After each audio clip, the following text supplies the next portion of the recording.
Hello मेरे प्यारे student. तो देखिए आज आप लोग आए अनसॉल्व पेपर का सोल्यूशन। देखिए तो पहले मैं एक बात बताना चाहता हूं आपको, अगर आप लोग को पीडीएफ चाहिए तो क्या करेंगे, ठीक है। तो यहाँ पर देखिए किसका किसका कितने ईयर का पीडीएफ मिल जाएगा। तो यहाँ पर देखिए केमिस्ट्री का, देखिए केमिस्ट्री का ये 2026 के लिए आपके लिए है, ठीक है। तो यहाँ पर देखिए केमिस्ट्री का जो है 2020, 21, 22, 23, 24, 25 यानी कि 6 साल। मान लीजिए 21 में कोरोना काल था तो पेपर नहीं हुआ किसी में, ठीक है। तो ये मान लीजिए 20, 22, 23, 24, 25 यानी कि 5 साल का, 5 साल का। एक साल में 7 सेट होता है तो 5 साल का है, ठीक ना। 20, 22, 23, 24, 25 तो 5 गुणे 7 करेंगे तो 7 5 कितना हो जाएगा, 35 सेट। कितना हो जाएगा, 35 सेट आपको केमिस्ट्री का मिल जाएगा, ठीक ना, 5 साल का। फिजिक्स का देखिए 2020, 22, 23, 24, 25, ठीक है। 20, 22, 23, 24, 25 यानी कि 5 साल का आपका फिजिक्स का मिल जाएगा। 7 5 35 सेट इसका हो जाएगा, ठीक है। 35 दोनों को मिलाकर कितना हो जाएगा, 70 सेट, ठीक है। दोनों का 70 सेट हो गया। यहाँ पर देखिए बायोलॉजी, बायोलॉजी का देखिए अगर बायोलॉजी आप लोग लिए हैं तो 22, 23, 24, 25 4 साल का, 4 साते 28, ठीक है। 28 सेट ये हो गया। मैथ अगर कोई लिया है तो 23, 24, 25 3 साल का मिलेगा।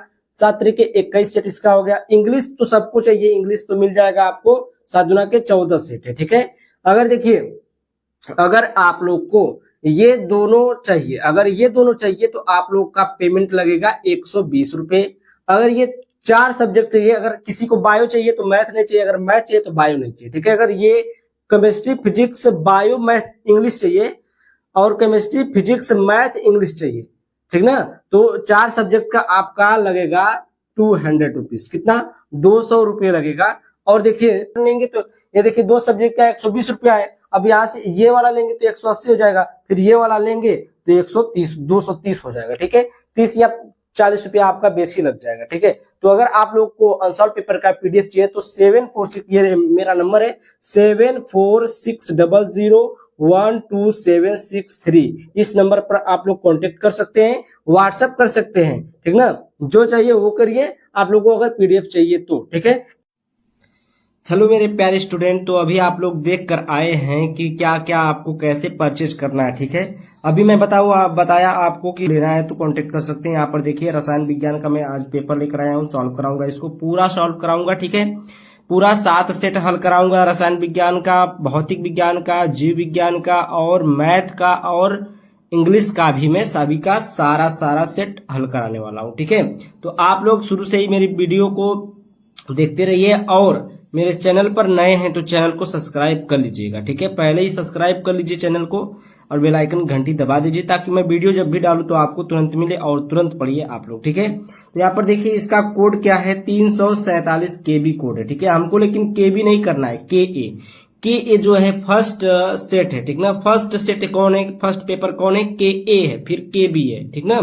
तो के ए हम लोग सॉल्व कर लिए हैं। तो यहाँ पर देखते हैं 2025 का जो सेट 1 है, ये 2025 का सेट 1 कोड नंबर 347 के ए। और देखिए अभी तक अनसॉल्व पेपर नहीं आया है, ठीक है। अनसॉल्व पेपर नहीं आया है और ये जो हम लोग पेपर हल करा रहे हैं ये बहुत ही मुश्किल से, मतलब बहुत ही यूट्यूब पर खोज कर गूगल करके खोज कर लाए क्वेश्चन को, ठीक है। तो यही क्वेश्चन हल करके हम लोग करा रहे हैं। तो यहाँ पर देखिए प्रश्न नंबर 1 है। प्रश्न नंबर 1 का क है, गैसीय विलयन का उदाहरण है कपूर का नाइट्रोजन में विलयन। नहीं, कपूर का नाइट्रोजन विलयन गैसीय विलयन का उदाहरण नहीं होता है। हाइड्रोजन का पैलेडियम में नहीं। पारे का सोडियम के साथ अमलगम नहीं। गैसीय विलयन का उदाहरण कौन है, जल में घुली हुई ऑक्सीजन गैस, ठीक है। जो जल में घुली हुई होती है, यानी कि जल का सूत्र क्या होता है, जल का फार्मूला जो होता है, आप लोग यहाँ पर कमेंट करें, कमेंट करके आप लोग बताएं, ठीक है। जल का फार्मूला आपको पता ही होगा क्या होता है, उसमें क्या होता है, ऑक्सीजन होता है, ठीक है। ऑक्सीजन होता है और क्या होता है, हाइड्रोजन होता है, ठीक है। तो हाइड्रोजन और ऑक्सीजन में क्या है, जल में घुली हुई ऑक्सीजन जो है एक गैसीय विलयन का उदाहरण होता है। तो ऑप्शन नंबर 4 आपका क्या हो जाएगा, सही जवाब हो जाएगा। उसके बाद देखिए प्रश्न नंबर 1 का ख है, किस संक्रमण धातु आयन के यौगिक रंगहीन होते हैं। देखिए Cr3+ और CO2+ और यहाँ पर है Ni2+, निखिल इसको बोलते हैं Zn2+। तो यहाँ पर देखिए Zn जो होता है, Zn जब इसकी परमाणु क्रमांक जो होता है, जब ये 30 इलेक्ट्रॉन के साथ होता है तब ये रंगीन होता है, ठीक है। और जब ये 2 इलेक्ट्रॉन त्याग देता है, किसी को दे देता है और पॉजिटिव चार्ज ले लेता है दूसरे, तो इसके पास क्या होता है, ये रंगहीन यौगिक का मतलब आयन का यौगिक बन जाता है। ठीक है, उसके बाद देखिए आपका प्रश्न नंबर ग है। ग क्या कह रहा है कि KCO का 4 है। ये जो CO है ना, ये कोबाल्ट है और ये CO जो है कार्बन मोनोऑक्साइड है। ठीक है, तो ये इसको कैसे पहचानेंगे? तो इसको पहचानने का तरीका है कि इसमें जो है कार्बन कैपिटल लेटर में रहेगा और ऑक्सीजन जो है छोटा लेटर में रहेगा, स्मॉल में।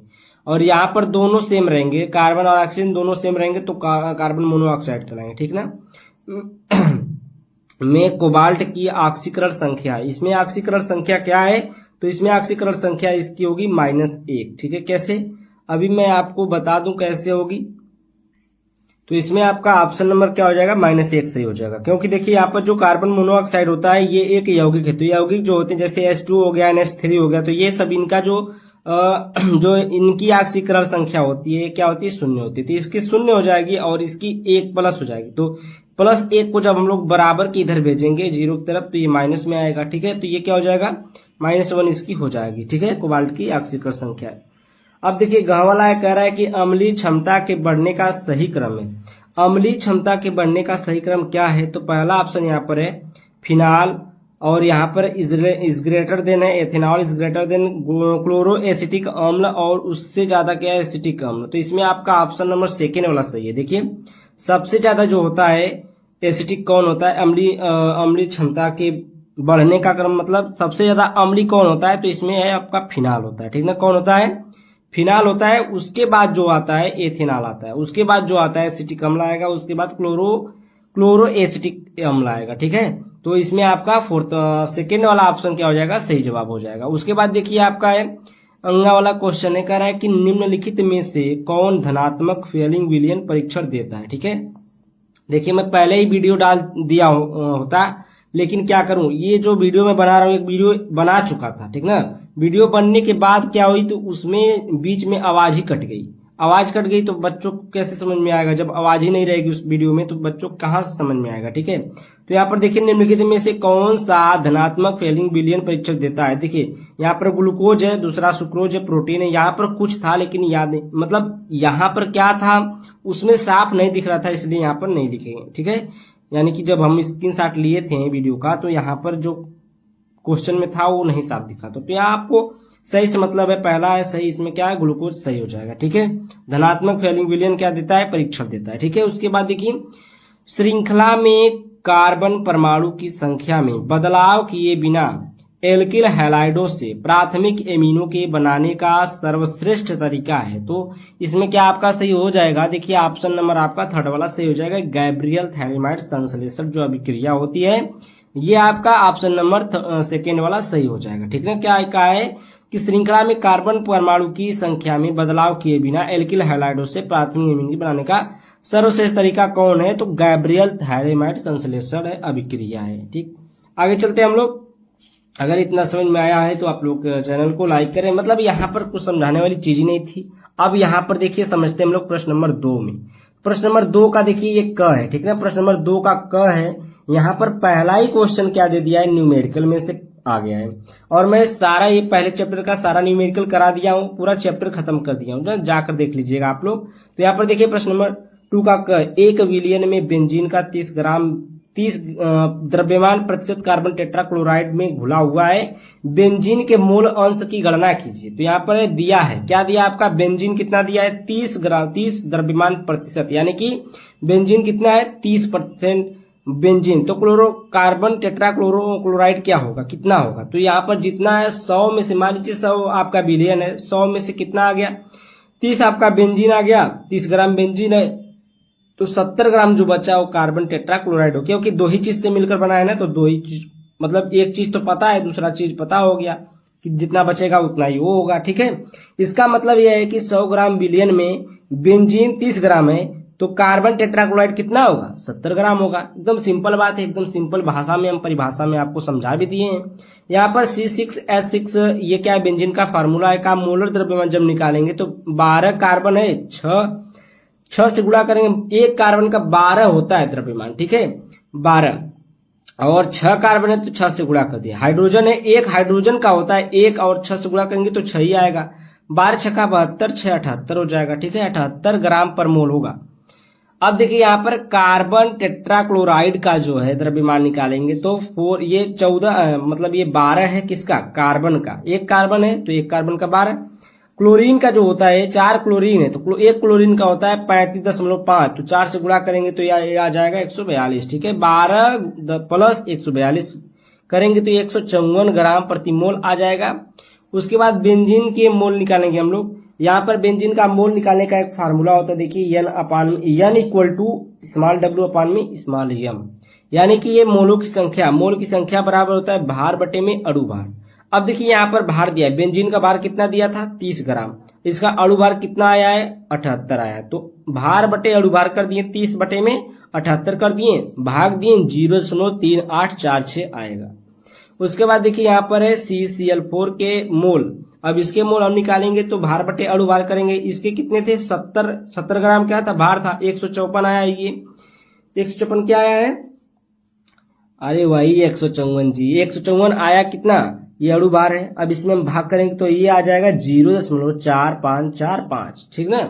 अब आएगा मोल अंश निकालेंगे, किसका मोल अंश निकालने के लिए कहा है, तो देखिए यहाँ पर बेंजीन के मोल अंश की गणना कीजिए। ठीक है, तो बेंजीन का हम लोग निकालेंगे, तो बेंजीन का देखिए बेंजीन का मोल अंश, तो बेंजीन का यहाँ पर देखिए क्या लिखेंगे, एन लिखेंगे। ये फार्मूला होता है ना, ये मोल अंश का फार्मूला होता है एन अपान में एन प्लस कैपिटल एन, यानी कि ये जो है छोटा वाला जो भाग है और यहाँ पर छोटा और दोनों बड़ा वाला, दोनों का भार हम लोग क्या करेंगे, मोल जो मिला है, ये वाला मोल जो मिला है उसको हम लोग यहाँ पर कलेक्ट करेंगे। ठीक है, तो यहाँ पर देखिए 0.3846 मिला था, बेंजीन का था, तो यहाँ पर बेंजीन प्लस और ये कार्बन टेट्राक्लोराइड ये वाला। ठीक है, दोनों को जोड़ दिए और जोड़ने के बाद ये देखिए 0.8391 आए, ऊपर का वही रहेगा, भाग करेंगे तो आ जाएगा 0.458 आ जाएगा। ठीक है, कितना आ जाएगा, ये आपका आंसर हो जाएगा, ये क्या हो जाएगा आपका आंसर हो जाएगा। उसके बाद देखिए दूसरा है प्रश्न नंबर 2 का ख है, राउल्ट का नियम समझाइए। क्या कह रहा है, राउल्ट का नियम समझाना है। तो यहाँ पर देखिए इस नियम के अनुसार जब इस नियम के अनुसार, राउल्ट के नियम के अनुसार मेरे प्यारे बच्चों, किस नियम के अनुसार, राउल्ट के नियम के अनुसार, देख लीजिए बढ़िया से, अब इसको समझिए।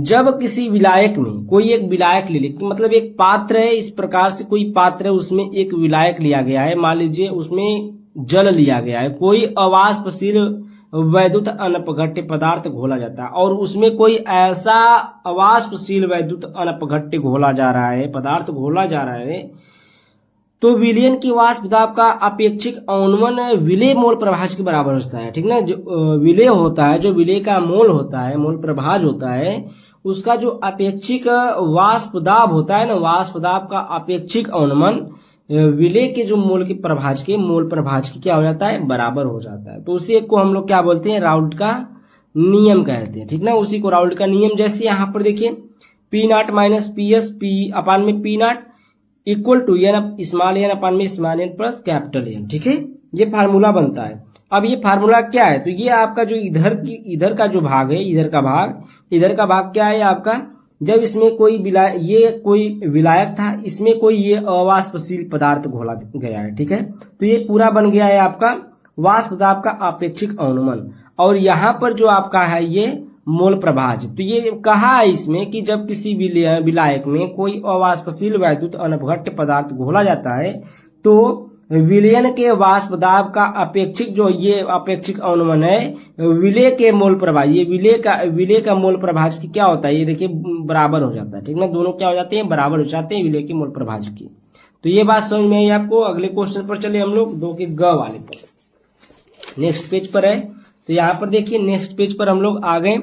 तो ये क्वेश्चन कह रहा है कि 2 का ग, संक्रमण धातुएं तथा उनके अधिकांश यौगिक अनुचुंबकीय होते हैं, स्पष्ट कीजिए। जो संक्रमण धातुएं होती हैं, यानी कि जो डी ब्लॉक की जो धातुएं होती हैं, उन्हीं को हम लोग क्या कहते हैं, संक्रमण धातुएं कहते हैं। ठीक है, उनमें जो अधिकांश यौगिक होते हैं वो अनुचुंबकीय होते हैं, उसको स्पष्ट करना। देखिए यहाँ पर संक्रमण तत्व और आयन अयुग्मित इलेक्ट्रॉनों की उपस्थिति के कारण अनुचुंबकीय गुण परिलक्षित करते हैं या प्रदर्शित करते हैं। ठीक है, जो भी लिखना है लिख सकते हैं, परिलक्षित करते हैं या प्रदर्शित करते हैं लिख सकते हैं। तो यहाँ पर किसके कारण, संक्रमण तत्व जो होते हैं, संक्रमण तत्व और आयन अयुग्मित इलेक्ट्रॉनों की उपस्थिति के कारण अनुचुंबकीय गुण परिलक्षित करते हैं। तथा युग्मित इलेक्ट्रॉनों के कारण संक्रमण तत्व प्रतिचुंबकीय गुण परिलक्षित करती हैं। ठीक है, तथा ये अगर युग्मित हैं तो प्रतिचुंबकीय दर्शाएंगे, अगर ये अयुग्मित हैं तो क्या दर्शाएंगे, अनुचुंबकीय दर्शाएंगे। तो यहाँ पर देखिए कैसे पता चलेगा कि ये अनुचुंबकीय है कि प्रतिचुंबकीय। तो यहाँ पर देखिए जब वीडियो हम बनाए थे ना, वो वाली वीडियो खराब हो गई तो इसको हम समझाए थे। तो यहाँ पर देखिए अगर ये जोड़ा में है, तो इसको अयुग्मित बोलेंगे।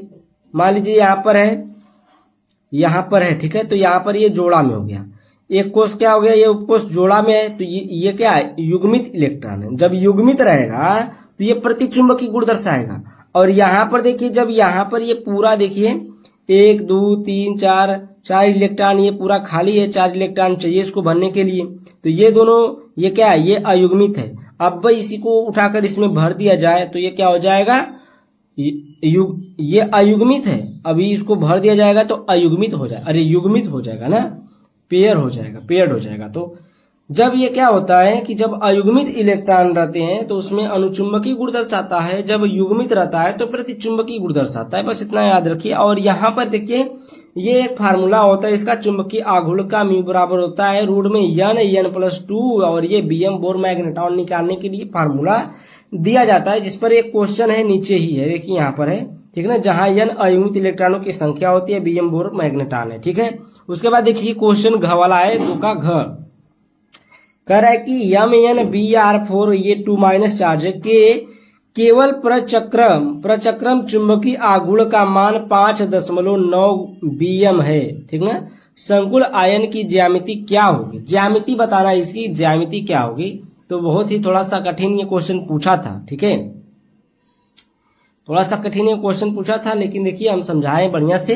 देखिए Mn की ऑक्सीकरण अवस्था कितना है, +2 है। कैसे है +2, तो यहाँ पर हम जब लोग देखिए यहाँ पर हम निकालेंगे मैग्नीज का, जब हम लोग ऑक्सीडेशन नंबर निकालेंगे तो यहाँ पर Mn और B का जो होता है, Br जो होता है -1 होता है, 4 है तो -4 हो रहा है, और ये 2- है तो बराबर में 2-2, और यहाँ पर मैग्नीज जब ये -4 इधर जाएगा तो प्लस में हो जाएगा, तो +4 हो जाएगा। ठीक है, तो यहाँ पर -2 + 4 हो गया, तो इसको घटाएंगे तो +2 बचेगा। Mn कितना ऑक्सीकरण संख्या आया, +2 आया ऑक्सीकरण संख्या। उसके बाद देखिए Mn+2 का इलेक्ट्रॉनिक विन्यास जब हम लोग करेंगे Z25, ठीक है, Z25 का मतलब ये नहीं है, जिंक नहीं है। ठीक है, Z25 का मतलब ये है, ये Z का मतलब होता है परमाणु क्रमांक। ठीक है, यानी कि परमाणु कितना बचा है इसके पास, 25 परमाणु है। मान लीजिए ये साधारण है तो 25 से जब ये 2 इलेक्ट्रॉन ये प्लस में आ जाएगा, 2 इलेक्ट्रॉन दे देगा तो इसके पास 23 बचेगा। तो 25 का जब हम लोग इलेक्ट्रॉनिक विन्यास करते हैं तो 3d5 4s2 में जाता है। ठीक है, आर्गन 18 होता है। ठीक है, 3d5 4s2, ये आर्गन 18 इसलिए लिखा जाता है कि 18 तत्वों का 18 जो इलेक्ट्रॉन है ये आर्गन में आ गए, मतलब यहाँ तक की इलेक्ट्रॉनिक विन्यास यहीं तक होगा। और उसके बाद का जो होता है देखिए 7 को बचे हैं जो यहाँ पर 3d5 और 4s2 में। अब देखिए जब हम लोग क्या करेंगे, ये +2 इलेक्ट्रॉन इसको मतलब +2 आया कब, जब ये किसी को अपना 2 इलेक्ट्रॉन दान दे दिया। जब ये किसी को अपना 2 इलेक्ट्रॉन दान देगा तो इसी पर क्या आ जाएगा, प्लस चार्ज आ जाएगा।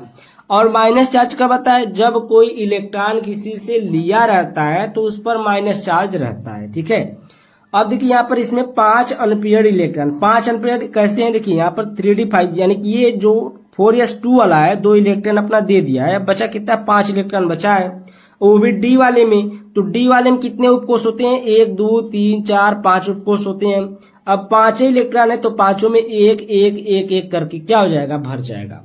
एक एक करके जब भर जाएगा तो 5 क्या हो जाएंगे, इसमें 5 अनपेयर्ड इलेक्ट्रॉन। अनपेयर्ड का मतलब जो पेयर न हो, जो जिसके साथ जोड़ा न बनाया है। ठीक है, पेयर्ड न हो। अब देखिए चुंबकीय आघूर्ण निकालेंगे हम लोग, तो इसमें 5 आया, n का मान, n की जगह पर हम लोग क्या रखेंगे, 5 रखेंगे। ठीक है, n की जगह पर हम लोग क्या रखेंगे, 5 रखेंगे। तो यहाँ पर देखिए हम लिखे हैं n बराबर अपविकलित इलेक्ट्रॉन की संख्या 5, तो यहाँ पर 5 रखेंगे। 5 और 5 + 2 ये 35 आ गया। यहाँ पर देखिए 5 2 7 7 5 35 हो जाएगा। लगभग में इसका मान क्या आ जाएगा, 5.92 बोर मैग्नेट्रॉन आ जाएगा। ठीक है, इतना मान आया। अब देखिए ब्रोमीन -1 कमजोर लिगेंड है। ये क्या, इससे क्या साबित हुआ कि जो ब्रोमीन है ये क्या है, कमजोर वीक लिगेंड है। क्यों? अगर ये वीक लिगेंड नहीं होता तो ये जो एक एक करके भरे हैं ये नहीं भरा होता, पहले जोड़ा बनाता तब जो बचता उसमें भरता। ठीक है, तो इसमें एक एक पहले एक एक भर गया, इसलिए ये क्या है, जो ब्रोमीन आपका वीक लिगेंड है। ठीक है, उसके बाद देखिए Br42 आयन की ज्यामिति क्या होगी, ये जब ये वीक लिगेंड होगा तो इसमें चार ब्रोमीन है ना, तो ये क्या हो जाएगा, टेट्राहेड्रल होगा। ठीक ना, टेट्रा क्या होगा, टेट्राहेड्रल होगा। इसकी ज्यामिति जो है क्या होगी, टेट्राहेड्रल होगी। ठीक है, आगे चले हम लोग, समझ में आई बात। अब देखिए यहाँ पर हम लोग आते हैं प्रश्न नंबर 3 पर। ठीक है, प्रश्न नंबर 3 का कर है कार्बन टेट्राक्लोराइड तथा क्लोरोफार्म के उपयोग। कार्बन, देखिए क्या पूछा है, कार्बन टेट्राक्लोराइड और क्लोरोफार्म के उपयोग पूछा है। तो पहला हम लोग उपयोग देखिए कार्बन टेट्राक्लोराइड के देखेंगे। देखिए विलायक के रूप में, पहला उपयोग क्या है, विलायक के रूप में हम लोग क्या करते हैं, कार्बन टेट्राक्लोराइड का उपयोग करते हैं। किसमें वसा, तेल, रबर और रेजिन को घोलने में। ठीक ना, वसा को घोलने में, तेल को घोलने में, रबर को घोलने में, इन सबको क्या करने में इसका उपयोग होता है, घोलने के लिए इसका उपयोग किया जाता है। उसके बाद देखिए शीतलक और फायर देखिए एक्सटिंग्विशर। ठीक ना, एक्सटिंग्विशर में आग बुझाने में पहले इसे सूखी आग बुझाने में किया जाता था। अब इसको क्या किया जाता है, शीतलक के रूप में इसका उपयोग किया जाता है। पहले इसको हम लोग क्या करते थे, सूखी आग, जो आग जलती है उसको बुझाने में किया जाता था। ठीक है, उसके बाद देखिए तीसरी पॉइंट है कि रासायनिक उद्योग में कैसे इसका उपयोग किया जाता है। तो क्लोरोफार्म, फ्लोरोकार्बन और आदि के निर्माण में मध्यवर्ती के रूप में इसका उपयोग किया जाता है। ठीक है, मध्यवर्ती के रूप में इसका उपयोग किया जाता है। चौथा है धातु की सफाई में देखिए मशीनों और इलेक्ट्रॉनिक उपकरणों की सफाई में उपयोग में इसको लाया जाता है। ठीक है, किसको, कार्बन टेट्राक्लोराइड को। अब देखिए क्लोरोफार्म का उपयोग देखते हैं। क्लोरोफार्म के उपयोग देखिए प्राचीन काल में एनेस्थेटिक के रूप में, देखिए शल्य चिकित्सा में नींद लाने के लिए प्रयोग किया जाता था। अब बंद है क्योंकि यह यकृत को हानि पहुंचा सकता है। यानी कि देखिए पहले जब हम लोग पहले क्या था, शल्य चिकित्सा में इसका उपयोग कब किया जाता था, जब किसी को नींद नहीं आती थी तब नींद लाने के लिए किया जाता था, नहीं तो इसको बेहोशी के रूप में भी इसका उपयोग किया जाता था। नाक पर, रुमाल पर लगा करके नाक पर लगा दे तो लोग बेहोश हो जाते थे। ठीक ना, तो ये इसका उपयोग इस पर भी किया जाता था। और इसके उपयोग के कारण क्या हुआ कि यकृत को हानि पहुंचने लगी। ठीक ना, यकृत यानी कि आपके लीवर पर क्या हुआ, लीवर पर हानि पहुंच सकती है, इसलिए इसको बंद कर दिया गया। ठीक है, आगे देखिए विलायक के रूप में इसका उपयोग कब, औषधियों, गोदों, रेजिन, एल्कलाइड और वसा को घोलने में इसका उपयोग किया जाता है। ठीक है, और देखिए फ्रियान गैसों के निर्माण में देखिए क्लोरोफ्लोरोकार्बन बनाने के लिए जो रेफ्रिजरेटर और एयर कंडीशनर में उपयोग होता है।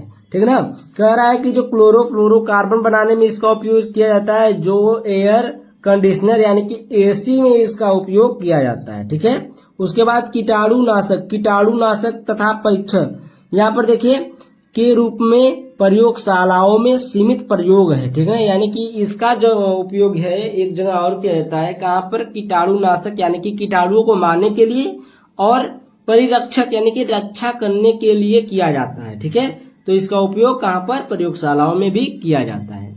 उसके बाद देखिए वाला, अगर आप लोगों को पीडीएफ चाहिए, पीडीएफ के लिए सारी क्राइटेरिया हम लोग बता दिए हैं, आप लोग उसमें से देख सकते हैं। ठीक है, अगर आप लोगों को पीडीएफ चाहिए तो 746001276663 पर आप लोग क्या करें, कांटेक्ट करें, व्हाट्सएप करें, मैसेज करें। ठीक है, जो करना है करिए, लेकिन हाँ 2020 से लगाए 25 तक का सारा पीडीएफ मिल जाएगा। केमिस्ट्री, फिजिक्स, बायोलॉजी, मैथ का भी मिल जाएगा, इंग्लिश का भी मिल जाएगा आपको 200 रुपये में। ठीक है, साफ साफ बात है, नो बकवास।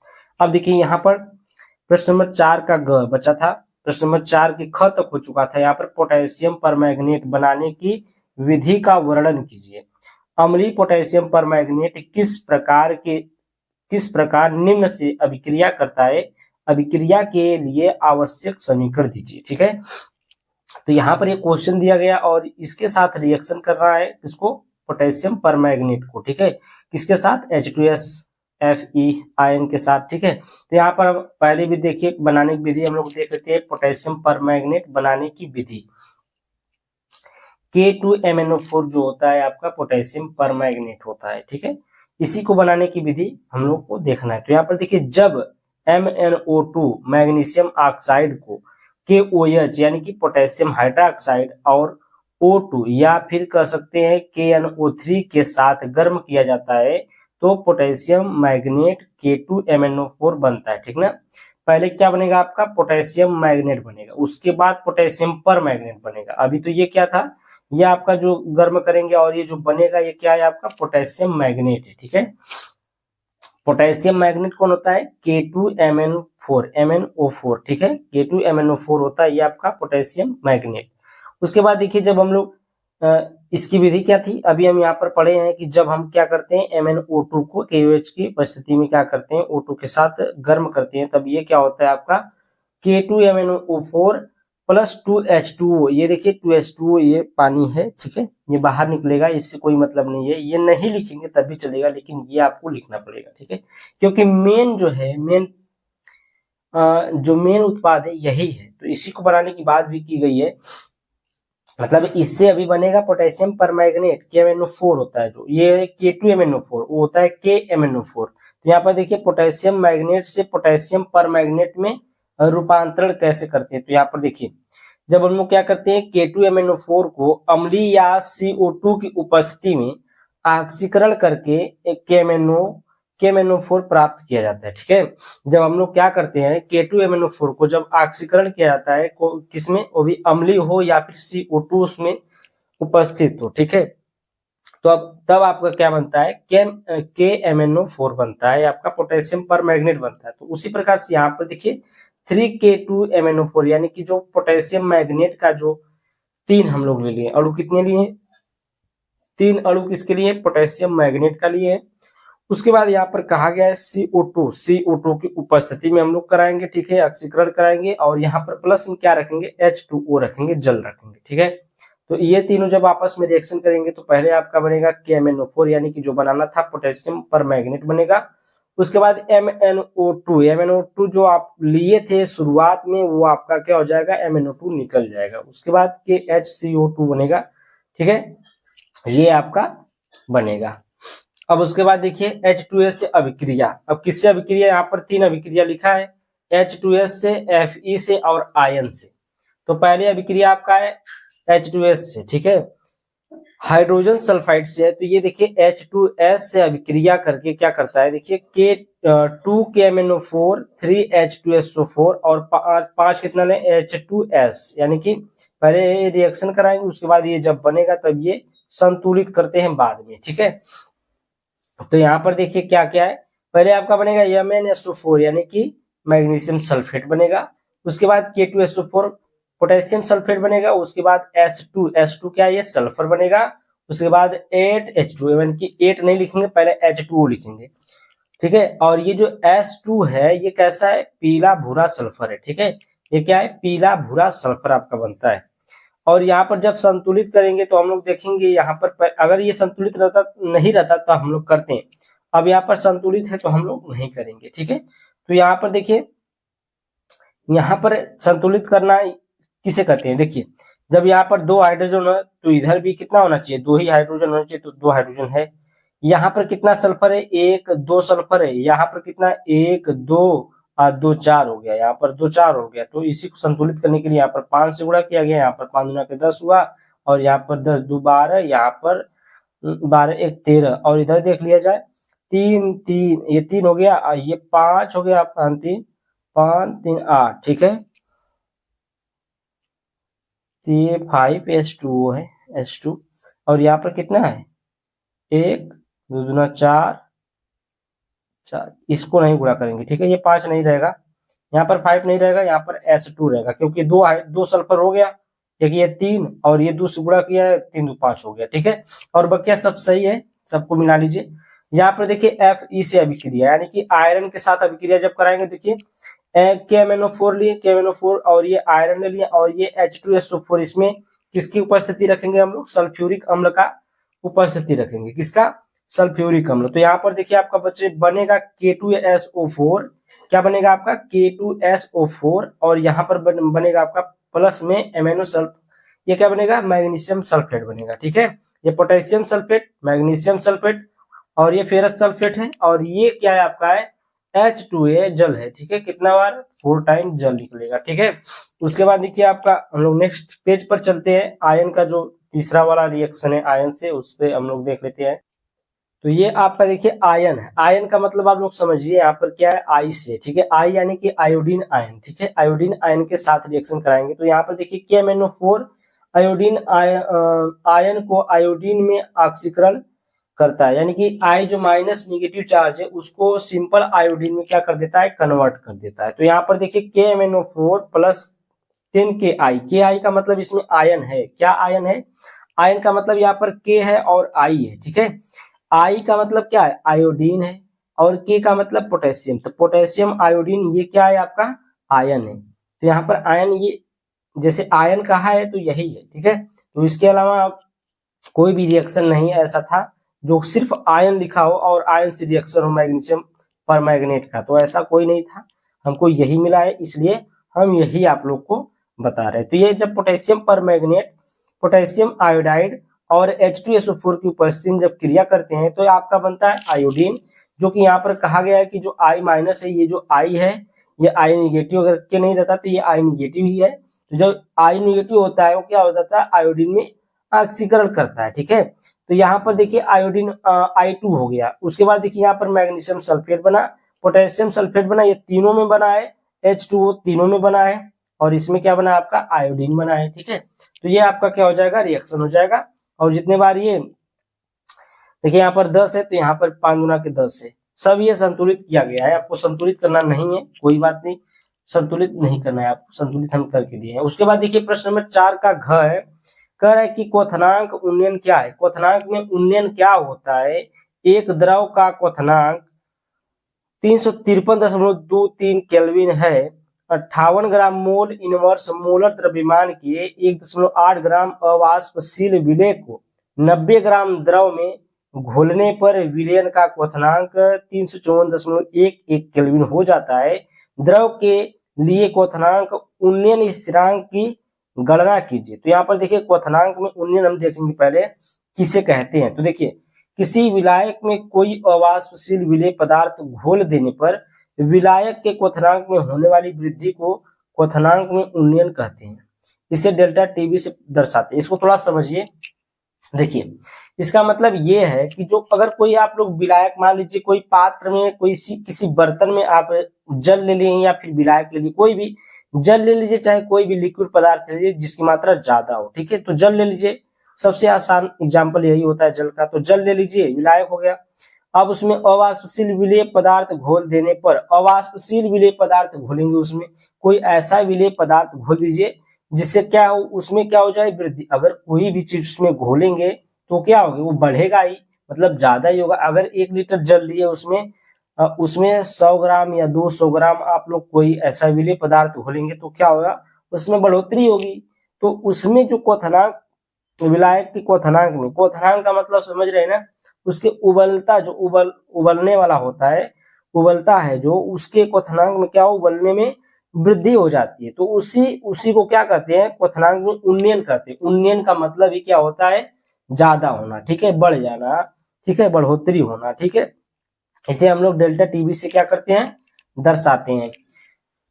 यहाँ पर देखिए डेल्टा टीवी बराबर फार्मूला होता है आपका एक केबी इंटू में, ये केबी ही होता है और इंटू में यम होता है। यम का मतलब मोललता।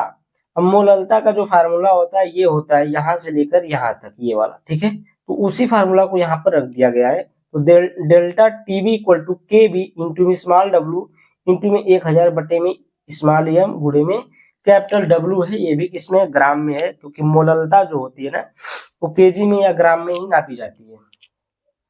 अब देखिए यहाँ पर जो केबी है ये एक स्थिरांक है, और डब्ल्यू स्मॉल डब्ल्यू जो ये विलेय का भार है 1000, जो ये जब इसको हम लोग ग्राम में कन्वर्ट करते हैं तो 1000 से इसमें गुणा करते ऊपर, ठीक है। और यहाँ पर जो एम है ये विलेय का मोलर द्रव्यमान है, और जो ये कैपिटल डब्ल्यू ये विलायक का जो है भार है। उसके बाद देखिए जो सवाल में दिया गया है ना उसको हम लोग देखते हैं। तो द्रव का क्या है, क्वथनांक कितना है 353.23, यहाँ पर देखिए दिया गया है 23 केल्विन, ठीक है। उसके बाद स्मॉल डब्ल्यू का मान कितना दिया गया है, यहाँ पर देखिए स्मॉल डब्ल्यू का मोलर द्रव्यमान के 1.8 ग्राम अवाष्पशील विलेय को 90 ग्राम द्रव में घोलने पर, तो 1.8 ग्राम जो है स्मॉल डब्ल्यू का मान है, और 90 ग्राम जो है कैपिटल डब्ल्यू का मान है। तो यहाँ पर देखिए 1.8 ग्राम किसका है, स्मॉल डब्ल्यू, और ये 58 ग्राम जो आया है ना, ये देखिए यहाँ पर दिया गया है 58 ग्राम, ये देखिए 58 ग्राम प्रति मोल इनवर्स ये दिया गया है मोलर द्रव्यमान। तो यहाँ पर दिया गया यम का मान, तो यम का मान 58 ग्राम हो गया। उसके बाद इस कैपिटल डब्ल्यू का 90, और 90 को हम लोग ये ग्राम में, तो इसको हम लोग केजी में जब कन्वर्ट करेंगे तो 1000 से जब भाग देंगे तो ये आएगा 0.090, ठीक है। तो ये आ जाएगा आपका केजी में। अब देखिए विलयन का क्वथनांक जो है कितना दिया है, 354.11 दिया है। अब हम लोग क्या करेंगे, क्वथनांक दूठे दिया है, ठीक है। देखिए एक यहाँ पर दिया है 353.23 और एक यहाँ पर दिया 354.11, तो इसको हम लोग क्या करेंगे, एक करेंगे, यानी कि देखिए यहाँ पर क्या करेंगे, डेल्टा टीबी यानी कि विलयन, और ये द्रव यानी कि विलयन का जो क्वथनांक है और जो द्रव का क्वथनांक है उसमें से घटा देंगे। तो विलयन का क्वथनांक कितना है 354.11 है, और द्रव का क्वथनांक कितना है 353.23 है। तो हम लोग इसको क्या करेंगे, घटाएंगे, तो आपका बचेगा 0.83 केल्विन, इतना बचा। अब इसको हम लोग फार्मूला पर जितना भी आया है उसको रख देंगे। तो डेल्टा टीबी का मान आपका इतना आ गया, तो इसको यहाँ पर रखेंगे 0.88, और केबी का मान निकालना है आपको, केबी का मान निकालेंगे, और यहाँ पर स्मॉल डब्ल्यू का मान रखेंगे 1.8 गुणे में ये 1000 है ही, और एम का मान आपका 58 था, कैपिटल डब्ल्यू का मान 90 था।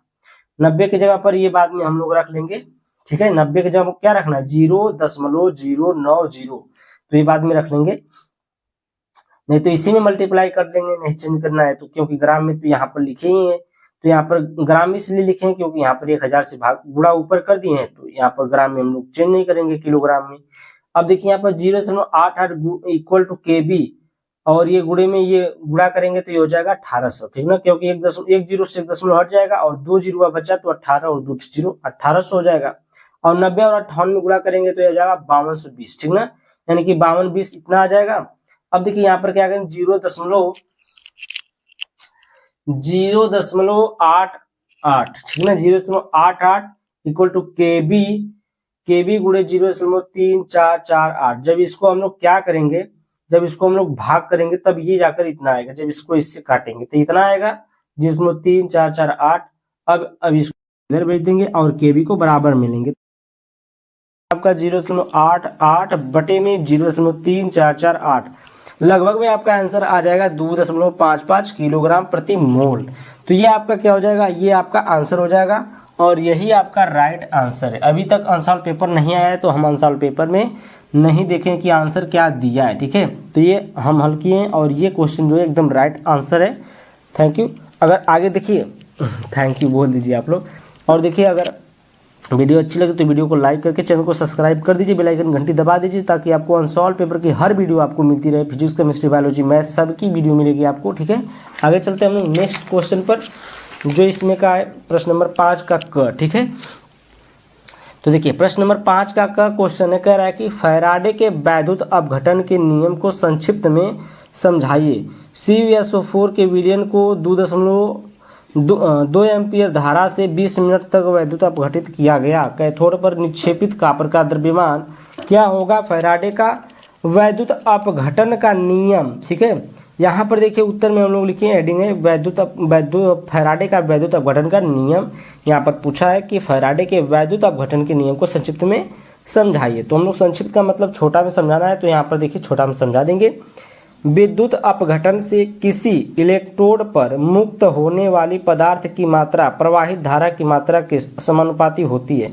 देखिए कह रहा है कि जो विद्युत अपघटन होता है उससे जो इलेक्ट्रोड में मुक्त होने वाली जो पदार्थ की मात्रा होती है, जो मात्रा होती है, जो W होता है, जो भार होता है, उसी का नाम लिया जा रहा है। ठीक है, जो भार होता है उसी को हम लोग जब प्रवाहित धारा की मात्रा के ये जो क्या होता है कि प्रवाहित धारा मात्रा के क्या होता है समानुपाती होता है। ठीक है, यानी कि प्रोपोर्शनल होता है। तो यहाँ पर देखिए जो धारा होता है प्रवाहित, ये देखिए W प्रोपोर्शनल लिख दें Q, यानी कि जो मात्रा है ना वो किसके प्रवाहित धारा की मात्रा के क्या है समानुपाती है।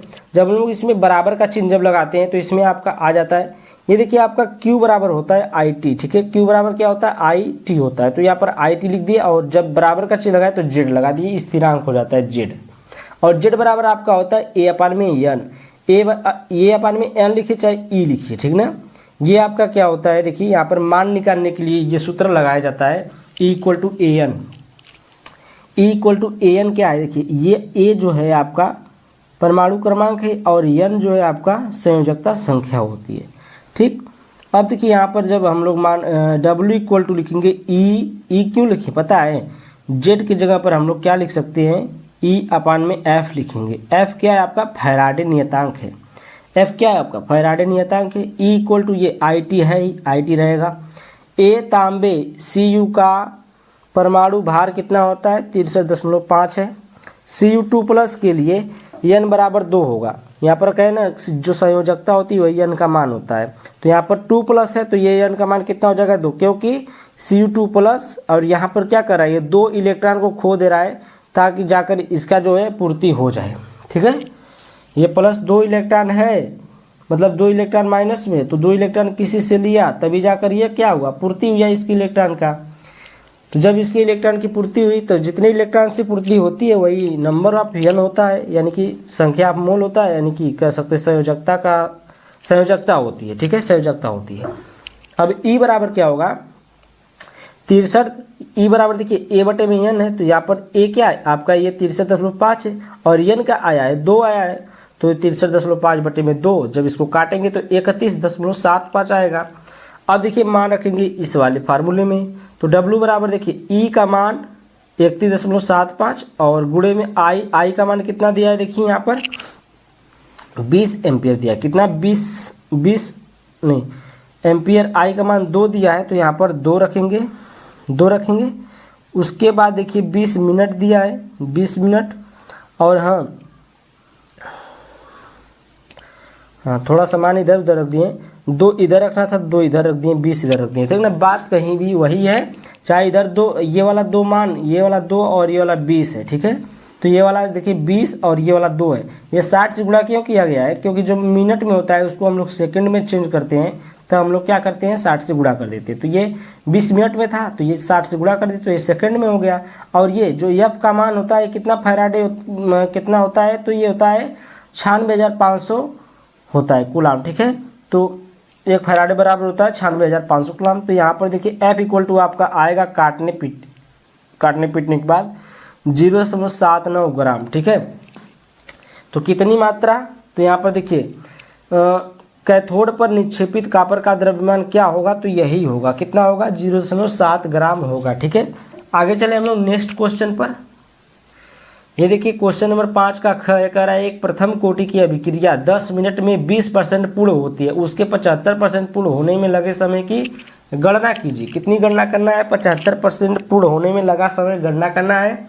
अब देखिए प्रथम कोटि की अभिक्रिया के लिए एक फार्मूला होता है T = 2.303/K और log A/A-X होता है। ठीक है, जहाँ पर A बराबर आपका हमेशा 100 रहेगा और जो X बराबर है जितना परसेंट दिया रहता है वो मात्रा रहता है। ठीक है, और A बराबर हमेशा 100 ही रहता है। तो जब हम लोग A-X निकालेंगे तो ये क्या करेंगे 100 में से 20 को घटाएंगे, क्योंकि A बराबर हमेशा 100, X बराबर परसेंटेज जो दिया है, तो A बराबर 100 X बराबर 20, तो 100 - 20 करेंगे तो 80 आएगा, यानी कि। और यहाँ पर देखिए T का मान कितना दिया है 10 दिया है, क्योंकि ये 10 मिनट में पूर्ण होती है, तो 10 दिया है। ठीक है, 10 मिनट। यहाँ पर देखिए T बराबर 10 रख दिए, K = क्या लगे 2.303 और ये K रहेगा। ठीक ना, लॉग, और A बराबर हमेशा 100 और यहाँ पर 100 - 20 करेंगे तो 80 आएगा ना, तो 1 0 से 1 0 कटा और 2 से इसको काटेंगे, 2 चौको 8 और 2 पाँचे 10। ठीक है, तो 5/4 आ गया।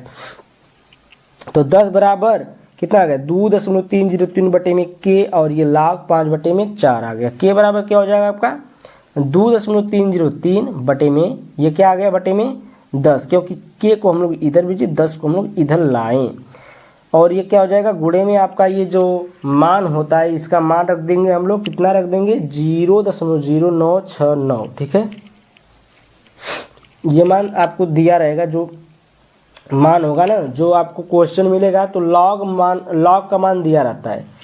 अब यहाँ पर हम लोग क्या करेंगे, देखिए के बराबर आपको 0.022, ये मिनट में आगे जब इसका मल्टीप्लाई करेंगे तो ये कितना आ जाएगा, इतना 0.022 मिनट इनवर्स आएगा, क्योंकि ये नियतांक है तो यहाँ पर मिनट इनवर्स आ गया।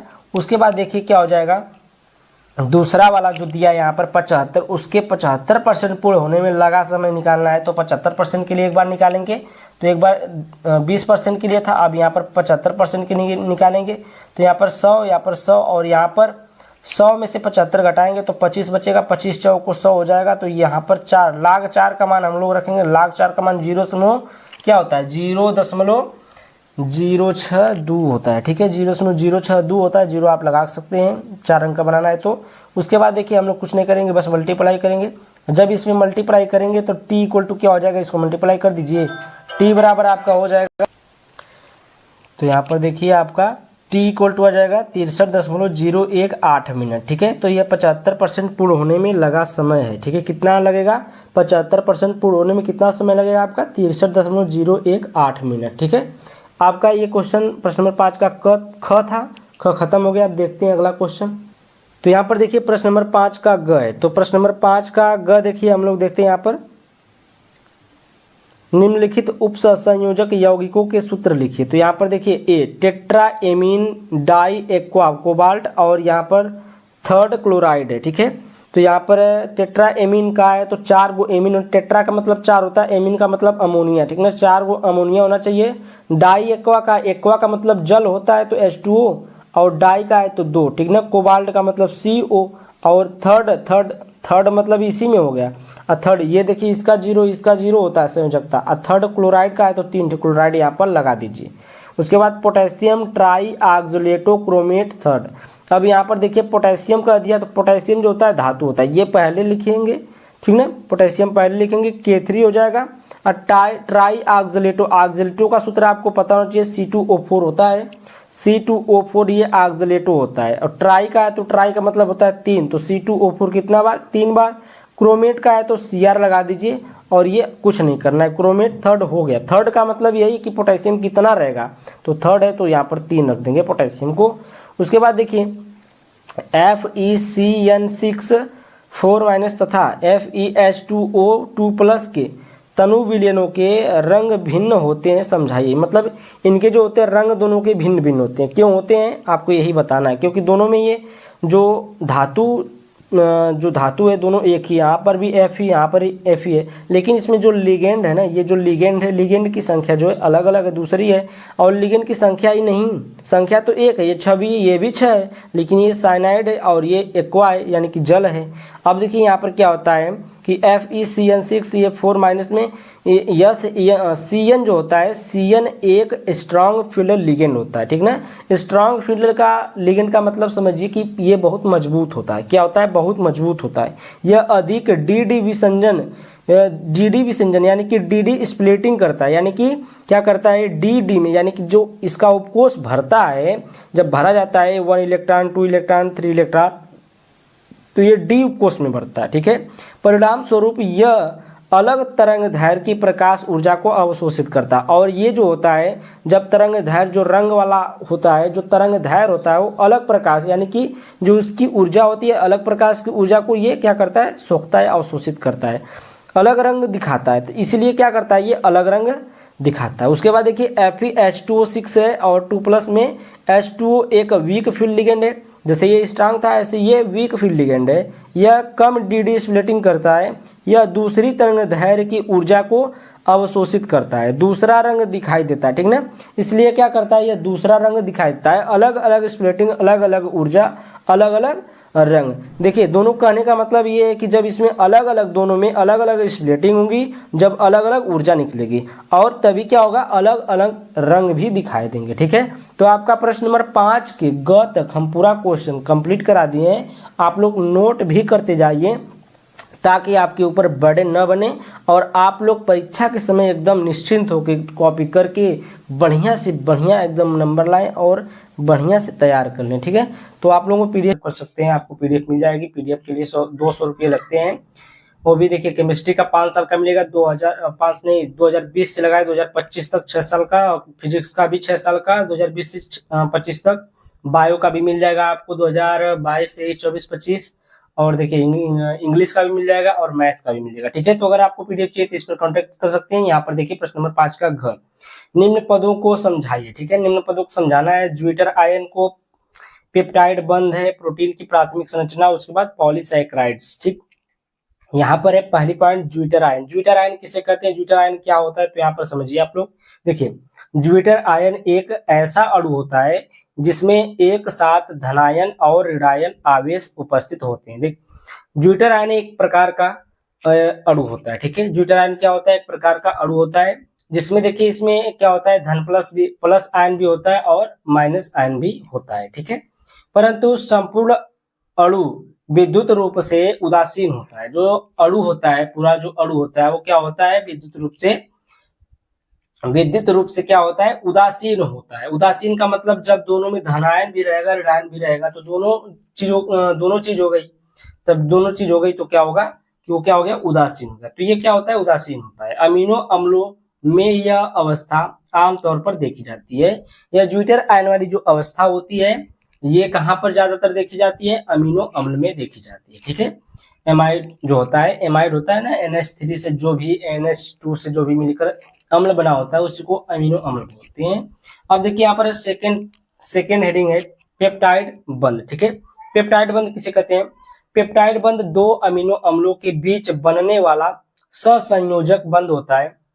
ये देखिए दो अमीनो अम्ल अभी हम बताएं, दो अमीनो अम्ल के बीच ये बनने वाला बंध होता है। वो भी कैसा बंध होता है, सहसंयोजक बंध होता है। सहसंयोजक का मतलब दोनों प्रकार से आदान प्रदान इलेक्ट्रॉन का होता है। ठीक है, दोनों प्रकार से जब इलेक्ट्रॉन का आदान प्रदान होता है तो उसमें उसको हम लोग बोलते हैं सहसंयोजक बंध।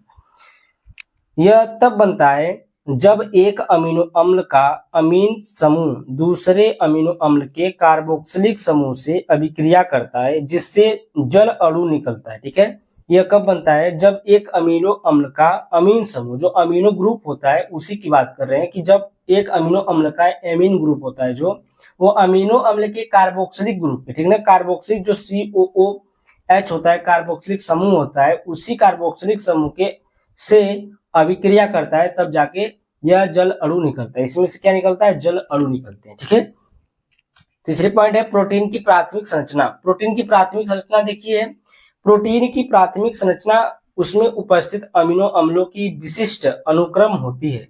यह अनुक्रम यह निर्धारित करता है कि प्रोटीन किस प्रकार कार्य करेगा और उसकी अंतिम त्रिविमीय संरचना क्या होगी। ठीक ना, जो प्रोटीन की प्राथमिक संरचना होती है, जो उसमें उपस्थित अमीनो अम्ल होते हैं ना, उसमें जो विशिष्ट अनुक्रम होती है उनको क्या करती है, निर्धारित करती है कि जो प्रोटीन होता है वो किस प्रकार से कार्य करेगा, वो किस प्रकार से कार्य करेगा। ठीक है, ये निर्धारित करता है कौन, प्रोटीन की प्राथमिक संरचना जो होती है। ठीक है, और यहाँ पर चौथी पॉइंट यहाँ पर है पॉलीसैकेराइड। पॉलीसैकेराइड क्या है, पॉलीसैकेराइड्स कार्बोहाइड्रेट के एककीय यौगिक होते हैं। जो एककीय का मतलब होता है बहुएककीय, मतलब बहुत होते हैं लेकिन वो एक ही में होते हैं। ठीक है, पॉलीसैकेराइड्स कार्बोहाइड्रेट के बहुएककीय यौगिक होते हैं जो कई मोनोसैकेराइड्स इकाइयों से बने होते हैं। ठीक है, ये एक ही प्रकार के यौगिक होते हैं जो बहुत से मोनोसैकेराइड्स इकाइयों से मिलकर बने होते हैं। ठीक है, उदाहरण के लिए हम लोग यहाँ पर लिखे स्टार्च है, सेल्यूलोज है, और क्या यहाँ पर ग्लोइकोजन है, ग्लोइकोजन है आदि। ठीक है, ये स्टार्च, सेल्यूलोज, ग्लाइकोजन ये क्या है, पॉलीसैकेराइड्स में आते हैं। उसके बाद देखिए हम लोग नेक्स्ट क्वेश्चन पर चलते हैं। तो हमारा नेक्स्ट क्वेश्चन जो है आपका प्रश्न नंबर 6 है। ठीक है, प्रश्न नंबर 6 का क है। तो प्रश्न नंबर 6 का क देखने से पहले मैं एक बात बता दूं, अगर आप लोग को मेरी वीडियो अच्छी लगती है, मेरा जो अनसॉल्व सेट सॉल्व कराता हूँ अच्छा लगता है, तो आप लोग क्या करें, पहले हमारी वीडियो को लाइक कर दीजिए, उसके बाद आप लोग चैनल को सब्सक्राइब करके बेल आइकन घंटी दबा सकते हैं, अगर आप लोग को हमेशा अनसॉल्व पेपर का सोल्यूशन चाहिए तब। ठीक है, तो यहाँ पर देखिए निम्नलिखित यौगिकों की संरचनाएं लिखिए। पहला है 2-क्लोरो-3 मेथिल पेंटेन। तो 2-क्लोरो-3 मेथिल पेंटेन का नाम कैसे लिखेंगे, यहाँ पर देखिए पहले हम लोग ये देखेंगे पेंटेन है। पेंटेन का मतलब क्या होता है, 5 कार्बन की श्रृंखला एक होगी। तो यहाँ पर देखिए 1 2 3 4 5 कार्बन की हम लोग श्रृंखला ले लिए। उसके बाद देखिए यहाँ पर का है 2 क्लोरो, यानी कि क्लोरीन इधर से लगाइए चाहे इधर से लगाइए, दूसरे नंबर पर लगना चाहिए। ठीक है, तो 2 क्लोरो यानी कि 1 2, देखिए दूसरे नंबर पर हम लोग क्लोरीन लगा दिए। 3 मेथिल का मतलब जो CH3 ग्रुप होता है, CH3 जो मिथाइल ग्रुप है उसको तीसरे नंबर पर लगा सकते हैं, जिधर से ये 2 पर आए, तो 1 2 और ये 3 पर आ गया, तो इसको बोलेंगे 2-क्लोरो-3 मेथिल, और 1 2 3 4 5 कार्बन है, तो इसको हम लोग क्या बोलेंगे, पेंटेन बोलेंगे। सिंपल साधारण भाषा में नाम लिखना है, कुछ नहीं करना है। तो यहाँ पर देखिए एक और है 1,4-डाइब्रोमोब्यूट 2-इन। ठीक है, 1,4-डाइब्रोमो यानी कि ब्रोमीन 2 बार होना चाहिए, एक बार 1 पर एक बार 4 पर, और ब्यूट का मतलब 4 कार्बन होना चाहिए। 2 इन का मतलब दूसरे पर क्या होना चाहिए, दूसरे वाले कार्बन से आपका डबल बॉन्ड होना चाहिए, चाहे इधर से हो चाहे इधर से हो। ठीक ना, तो यहाँ पर देखिए 1 2 3 4 कार्बन हो गया। ब्यूट का मतलब क्या होता है, 4 कार्बन। उसके बाद देखिए 1,4-डाइब्रोमो यानी कि एक थे पहले पर रहेगा, एक थे चौथे पर रहेगा। अब इधर से काउंटिंग करेंगे तो अभी वही नाम आएगा, और इधर से काउंटिंग करेंगे तभी यही नाम आएगा। ठीक है, और यहाँ पर देखिए 1 2 इधर से 1 2 इधर से भी डबल बॉन्ड, दोनों ओर से बराबर है, तो ये क्या हो गया आपका 1,4-डाइब्रोमो-ब्यूट 2-इन इसका नाम हो जाएगा। ठीक है, एकदम सिंपल है, साधारण है, कोई दिक्कत नहीं होनी चाहिए इसमें। अब देखिए तीसरा पॉइंट है इसमें 1-ब्रोमो-2,2-डाइमेथिल-प्रोपेन, यानी कि जो ये मेथिल है वो 2 बार है और दोनों एक ही पर है, क्योंकि देखिए नंबर सेम है, 2 2 यानी कि दोनों एक ही पर हो, 2 पर एक मेथिल और 2 पर दूसरा भी होना चाहिए, और ब्रोमो जो है पहले पर होना चाहिए। तो यहाँ पर देखिए 1 2 3 ये प्रोपेन का है। प्रोपेन का मतलब क्या होता है, 3 कार्बन। प्रोपेन का मतलब 3 कार्बन, 1 2 3 कार्बन की श्रृंखला बना लिए। उसके बाद देखिए 1 ब्रोमो यानी कि पहले पर हम लोग ब्रोमो लगा दिए, तो ये पहले पर हो गया ब्रोमीन ग्रुप। उसके बाद देखिए 2,2-डाइमेथिल यानी कि यहाँ पर जो मिथाइल ग्रुप है ये मिथाइल वाला भी और यहाँ पर भी मिथाइल, यानी कि दोनों एक ही कार्बन से जुड़े होने चाहिए, तभी 2 यानी कि सेम नंबर पर आएंगे। ठीक है, 2,2-डाइमेथिल इसका नाम कहलाएगा। तो ये क्या हो जाएगा 1 ब्रोमो 2,2-डाइमेथिल, और 1 2 3 को क्या बोलते हैं, बोलते हैं, तो प्रोपेन हो जाएगा, क्योंकि इसमें सिंगल बॉन्ड है तो प्रोपेन एन ही लगेगा। उसके बाद देखिए चौथी पॉइंट है इसमें 1 ब्रोमो 2 मेथिल ब्यूट 2-इन, इसका मतलब समझ रहे हैं, मेथिल ब्यूट का मतलब देखिए 4 कार्बन होना चाहिए। 2-इन का मतलब है कि यहाँ पर डबल बॉन्ड होना चाहिए। ठीक है, और यहाँ पर देखिए 1 ब्रोमो होना चाहिए और यहाँ पर 2 मेथिल होना चाहिए, यानी कि पहले पर आपका ब्रोमीन होना चाहिए, दूसरे पर आपका मेथिल होना चाहिए, और 4 कार्बन की श्रृंखला होनी चाहिए, जिसमें से दूसरे कार्बन पर आपका डबल बॉन्ड लगना चाहिए। तो यहाँ पर देखिए 1 2 3 4 यानी कि 4 कार्बन हो गया, और ये देखिए ब्रोमो पहले कार्बन पर आ गया तो 1 ब्रोमो हो गया, और ये दूसरे कार्बन पर मेथिल आ गया तो मेथिल ओवर 2 मेथिल हो गया। ब्यूट का मतलब 4 कार्बन है, 2-इन का मतलब 1 2, देखिए दूसरे कार्बन पर ये डबल बॉन्ड आ गया। ठीक है, तो 2 मेथिल हो गया। उसके बाद नेक्स्ट हम लोग देखते हैं, नेक्स्ट है आपका 1-क्लोरो-2-मेथिल-बेंजीन। ठीक है, यानी कि देखिए 1-क्लोरो-2-मेथिल-बेंजीन आपका जो क्लोरीन ग्रुप है ये देखिए कहीं भी लगा सकते हैं इसको। ठीक है, इसको देखिए यहाँ पर भी लगाएंगे तब इसको यहाँ पर करना पड़ेगा, अगर इसको यहाँ पर लगा रहे हैं तो इसको यहाँ पर करें चाहे यहाँ पर करें, यानी कि जब नंबरिंग करेंगे तो ये 1 पर आए, ये 2 पर आना चाहिए। ठीक है, नंबरिंग हम लोग इधर से इस साइड करेंगे, न कि इधर से करेंगे।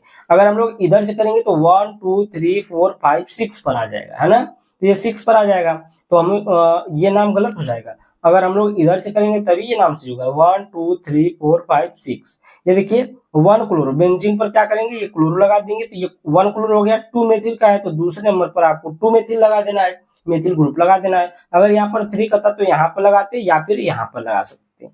इसको हम लोग कहा यहाँ पर भी लगा सकते थे। ठीक है, यहाँ पर भी लगाते तभी कोई बात नहीं होती, तभी ये 2 मेथिल हो जाता। और ये बेंजीन का मतलब ये पूरा जो आपका ये ग्रुप है ये क्या है, बेंजीन होता है। ठीक है, ऐसे वाला में बना होता है, ये बेंजीन ही होता है।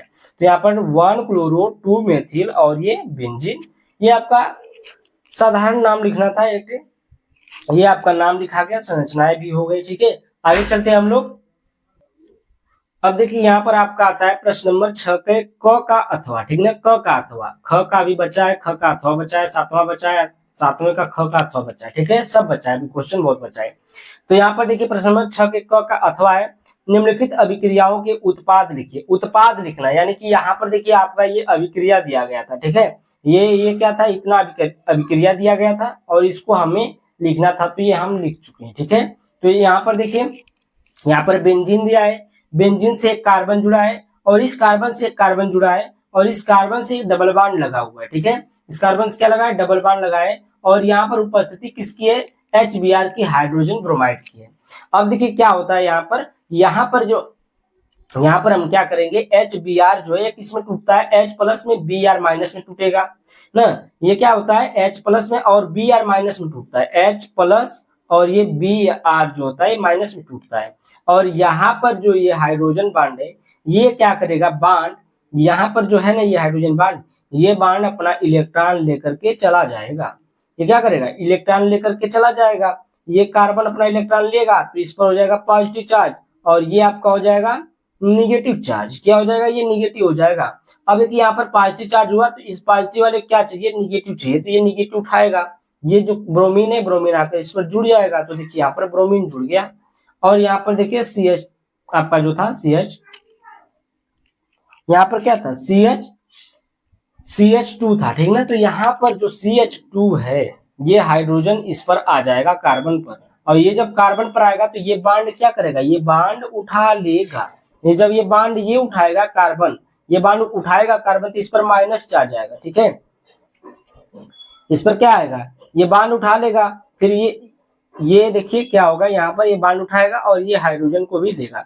यानी कि मान लीजिए यहाँ पर ब्रोमीन जुड़ेगा तो यहाँ पर हाइड्रोजन जुड़ेगा, तो यहाँ पर क्या हो जाएगा, CH, यहाँ पर सिंगल बांड हो जाएगा और ये CH3 हो गया, क्योंकि ये CH2 था तो एक बांड और जुड़े, एक हाइड्रोजन और जुड़ेगा, तो ये क्या हो जाएगा, CH3 हो जाएगा, जिसका नाम क्या होगा, 1 ब्रोमो 2 फिनाइल इथेन हो जाएगा। क्या होगा इसका नाम, 1 ब्रोमो, ये ब्रोमो एक पर आया है तो 1 ब्रोमो और 2 फिनाइल, फिनाइल इसका नाम हो गया। ठीक ना, 2 फिनाइल, ये 2 पर आया है और ये क्या है, इथेन है, 2 कार्बन है तो इथेन। ठीक है, उसके बाद देखिए हम लोग चलते हैं इस पर, यहाँ पर आपका बेंजीन है, बेंजीन पर आर्थो पोजीशन पर आपका CH2, C double bond CH2 और एक हाइड्रोजन यहाँ पर लगा है। उसी तरह इसको भी रिएक्शन कराना है, H प्लस और H प्लस करेंगे और Br माइनस में करेंगे। ठीक है, तो यहाँ पर क्या हो जाएगा, H प्लस और Br माइनस में रिएक्शन करेगा, तो ये देखिए यहाँ पर क्या होगा, कुछ नहीं होगा सिवाय किसके, ये बांड जो होगा ये हाइड्रोजन कार्बन बांड ले लेगा और ये जो यहाँ पर आपका कार्बन बांड लिया है तो इस पर आएगा आपका निगेटिव चार्ज और इस पर आएगा आपका पॉजिटिव चार्ज।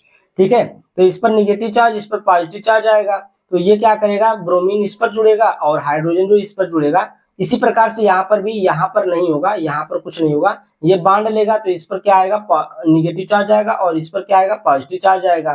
तो यहीं पर, यहाँ पर भी वही बात है, यहाँ पर भी वही बात है, दोनों में एक ही काम हो रहा है। ठीक है, तो यहाँ पर ब्रोमीन जुड़ जाएगा और यहाँ पर हाइड्रोजन जुड़ जाएगा, तो यहाँ पर देखिए CH2, CH, Br और CH3 बन जाएगा आपका, इसका नाम हो जाएगा 1 ब्रोमो 3 फिनाइल प्रोपेन। ठीक है, अब देखिए तीसरी पॉइंट है PH है, PH का मतलब होता है फिनाइल ही है। ठीक है, तो यहाँ पर है फिनाइल से जुड़ा है कार्बन और ये उसी प्रकार से एकदम है, डबल बॉन्ड CH और CH3 है, HBr है, उसी प्रकार से रिएक्शन होगा और इसमें जो आपका ब्रोमीन होगा इस वाले कार्बन से जुड़ेगा और आपका जो एक हाइड्रोजन रहेगा इस वाले कार्बन से जुड़ जाएगा। ठीक है, तो यहाँ पर क्या हो जाएगा, डबल हाइड्रोजन हो जाएंगे। ठीक है, यहाँ पर क्या हो जाएगा, डबल हाइड्रोजन, एक लगा है एक और आ जाएगा तो ये क्या हो जाएगा, डबल हाइड्रोजन हो जाएगा। उसके बाद इसका नाम क्या आएगा, 1 ब्रोमो 1 फिनाइल प्रोपेन। ठीक है, 1 ब्रोमो 1 फिनाइल प्रोपेन इसका नाम हो जाएगा। उसके बाद देखिए चौथी पॉइंट इसमें, ये देखिए ना, इसका नाम हो जाएगा 1 ब्रोमो 1 फिनाइल प्रोपेन। उसके बाद इसका नाम है चौथी पॉइंट है, देखिए ब्रोमो बेंजीन से रिएक्शन कराना है, सोडियम है, उसके साथ ब्रोमो 1 ब्रोमो ब्यूटेन। ठीक ना, ब्रोमो ब्यूटेन इसको कह सकते हैं, ये क्या है, ब्रोमो ब्यूटेन है आपका। अब देखिए क्या होगा, रिएक्शन होगा इसके साथ और ये शुष्क ईथर की उपस्थिति में होगा और इसको हम क्या करेंगे, हीट करेंगे। यहाँ पर आपका क्या बनेगा, कुछ नहीं बनेगा सिवाय n butyl benzene, butyl benzene बनेगा, ठीक ना। ब्यूटाइल बेंजीन कहिए चाहे ब्यूटिल बेंजीन कहिए, दोनों बात एक ही है। उसके बाद देखिए आपका आ गया ये वाला, तो इसमें आपका क्या लेना है, एनिलीन है, एनिलीन लिया है, उसके साथ में किसका किसका उपस्थिति देखिए NaNO2 प्लस HX है, HX का मतलब हाइड्रोजन हैलाइड है। उसके बाद यहाँ पर 273 से 278 केल्विन का एक टेम्परेचर लिया गया है, इसको गर्म किया गया है। इसके गर्म करने के बाद आपका Na2Cl माइनस बन गया, यानी कि ये आपका बेंजीन डाइजोनियम लवण बन गया, ठीक है। और ये NaCl क्या है, निकल गया। NaCl कहाँ से निकला पता है आपको, यहाँ पर जो X की जगह पर आप Cl या Br लेंगे उसके साथ NaCl निकल जाएगा, H2O निकल जाएगा और यहाँ पर आपका Na2Cl माइनस बन जाएगा, यानी कि बेंजीन डाइजोनियम लवण बन जाएगा, ठीक है। नेक्स्ट पेज पर हम लोग चलते हैं, तो यहाँ पर देखिए नेक्स्ट क्वेश्चन है प्रश्न नंबर 6 का ख है। प्रश्न नंबर 6 का ख देखिए क्या कह रहा है, निर्जलीकरण अभिक्रिया से आप क्या समझते हैं, एल्कोहल की निर्जलीकरण अभिक्रिया की क्रियाविधि समझाइए। यहाँ पर निर्जलीकरण अभिक्रिया हेडिंग लगा लीजिए। उसके बाद देखिए इसको समझते हैं। निर्जलीकरण अभिक्रिया वह रासायनिक अभिक्रिया है जिसमें किसी यौगिक से जल का एक अणु निकाल दिया जाता है। यह क्रिया अक्सर गर्म करने या तेल अम्ल की उपस्थिति में की जाती है, ठीक है। तो इसमें क्या करते हैं, निर्जलीकरण अभिक्रिया कब होती है, जिसमें किसी यौगिक में जल का एक अणु निकाल दिया जाता है। इसमें क्या होता है, जल का एक अणु निकाल दिया जाता है। यह क्रिया जो होती है अक्सर गर्म करने पर ही होती है, ठीक है। तो यहाँ पर देखिए एल्कोहल के निर्जलीकरण की क्रियाविधि हम लोग देख लेते हैं। यहाँ पर देखिए CH3CH2OH ये क्या है, एथेनॉल, यानी कि एक एल्कोहल है जिसको हम लोग ले लिए हैं H2SO4 की उपस्थिति में, ठीक है। इसको हम लोग हीट करेंगे, गर्म करेंगे। यहाँ पर आप लोग इस तरह से सिंबल भी दे सकते हैं हीट का, गर्म का, ठीक है। जब हम लोग इसको गर्म करते हैं तो यहाँ से आपका क्या निकलता है, देखिए यहाँ से आपका देखिए इसको अगर हम लोग यहाँ पर 2 हाइड्रोजन लें तो यहाँ पर आपका एक हाइड्रोजन ऐसे हो जाएगा, ऐसे हो जाएगा। तो ये क्या करता है, जो एक हाइड्रोजन ये वाला है, ये हाइड्रोजन क्या करता है, ये अपना बांड दे करके यहाँ पर बांड दे करके चला आता है। और ये जो OH है, OH भी आप अपना मतलब हाइड्रोजन ये यहाँ पर देखिए, ये जब बांड देगा इसको, ये जब बांड देगा तो इस पर कौन सा चार्ज आएगा पता है, माइनस चार्ज आएगा। और ये जब बांड लेगा तो इस पर कौन सा आएगा, प्लस चार्ज आएगा। तो ये प्लस और ये माइनस वाला कार्बन, ठीक है, दोनों क्या करेंगे, डबल बांड बनाएंगे। तो यहाँ पर देखिए डबल बांड बना लिए। और OH और H ये क्या है, कोई जब ये बांड लिया है तो इस पर नेगेटिव चार्ज और जो दिया है इस पर पॉजिटिव चार्ज, ये दोनों मिल जाएंगे। तो ये जब मिलेंगे OH और H तो ये क्या हो जाएगा, H2O हो जाएगा, बन जाएगा, ठीक है। उसके बाद देखिए H2SO4 है और यहाँ पर H2SO4 H प्लस में HSO4 माइनस, ये निकल जाएगा आपका CH3CH2OH। ये देखिए क्या था, ये इस पर क्या होता है, OH पर क्या होता है, लोन पेयर होता है। और ये क्या है, H प्लस क्योंकि ये अम्ल की उपस्थिति में लिया गया है तो अम्ल क्या होता है, H प्लस देता है, ठीक है। तो H प्लस जब देगा अम्ल तो ये क्या हो जाएगा, यहाँ पर देखिए क्या होता है, H2SO4 अम्ल है तो अम्ल क्या देता है, H प्लस देता है। तो उसी H प्लस की उपस्थिति में हम लोग अब रिएक्शन कराने जा रहे हैं। तो यहाँ पर देखिए H प्लस जो है ये किस पर जुड़ जाएगा, इसी पर जुड़ जाएगा, क्योंकि यहाँ पर क्या है, लोन पेयर है तो लोन पेयर के साथ आपका हाइड्रोजन जुड़ जाएगा। तो जब यहाँ पर हाइड्रोजन जुड़ेगा तो यहाँ पर कौन सा चार्ज आ जाएगा, पॉजिटिव चार्ज आ जाएगा, ठीक है। अब यहाँ पर क्या होगा, यहाँ पर जो ऑक्सीजन है, जो ऑक्सीजन किससे जुड़ा है, 2 हाइड्रोजन से, देखिए 2 हाइड्रोजन से जुड़ा है और इसके पास भी 2 हाइड्रोजन है।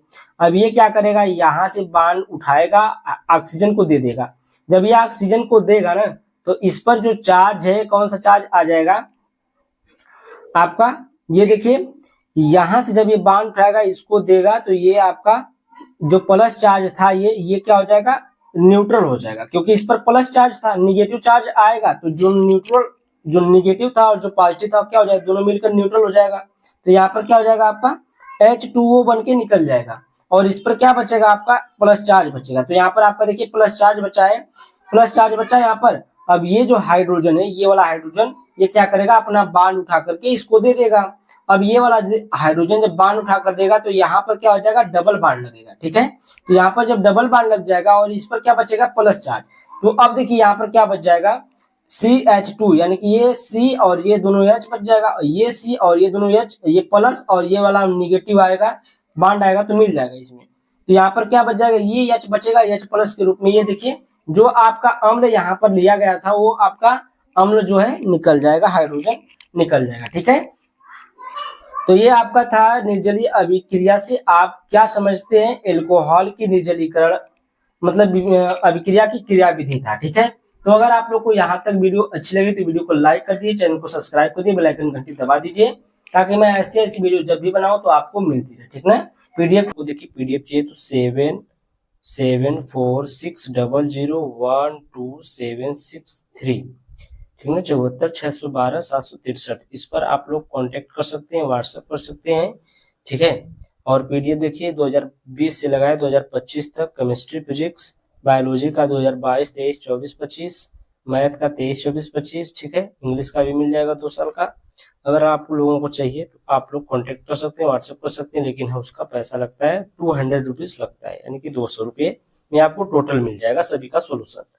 अब देखिए यहाँ पर निम्नलिखित अभिक्रियाओं को उदाहरण सहित समझाइए। अगर इसके पहले का आप वीडियो नहीं देखे हैं तो प्लेलिस्ट में जा सकते हैं, वहां पर आपको मिल जाएगी सारी वीडियो, इसके पहले की जितनी वीडियो बनी है। ठीक है, इसमें क्या है, निम्नलिखित अभिक्रियाओं को उदाहरण सहित समझाइए। पहला है कोल्बे अभिक्रिया, ये देखिए आपको कहाँ मिलेगा, अभी हम आपको दिखाएंगे इसमें। ठीक है, कोल्बे अभिक्रिया, रायमंड टिमन अभिक्रिया, क्योंकि हम पहले सेट नंबर 3 हल किए थे, जब बाद में पता चला कि सेट 1 तो ये है के ए, तो के सी हम हल कर चुके थे तो के ए में आ गए, फिर इसलिए पहला ये कराए। तो सेट नंबर 3 में कोड नंबर 347 के सी में ये प्रश्न आया हुआ है, प्रश्न नंबर 6 में। ठीक है, रायमंड टिमन अभिक्रिया है, विलियमसन ईथर संश्लेषण है। तो हम लोग देखते हैं कोल्बे अभिक्रिया किसे कहते हैं। ठीक है, कोल्बे अभिक्रिया देखिए हम यहाँ पर सेट नंबर 3 भी हल कर चुके हैं, बस पीडीएफ नहीं बनाए। देखिए कोल्बे अभिक्रिया, इस अभिक्रिया में सोडियम फिनाक्साइड का फार्मूला, यहाँ पर जो फिनाल होता है, फिनाल की जगह पर O- और Na+, या फिर ऐसे भी लिख सकते हैं O के साथ Na लगा देंगे। ठीक ना, ऑक्सीजन के साथ सोडियम को जब जोड़ देंगे तो यही हो जाता है सोडियम फिनाक्साइड।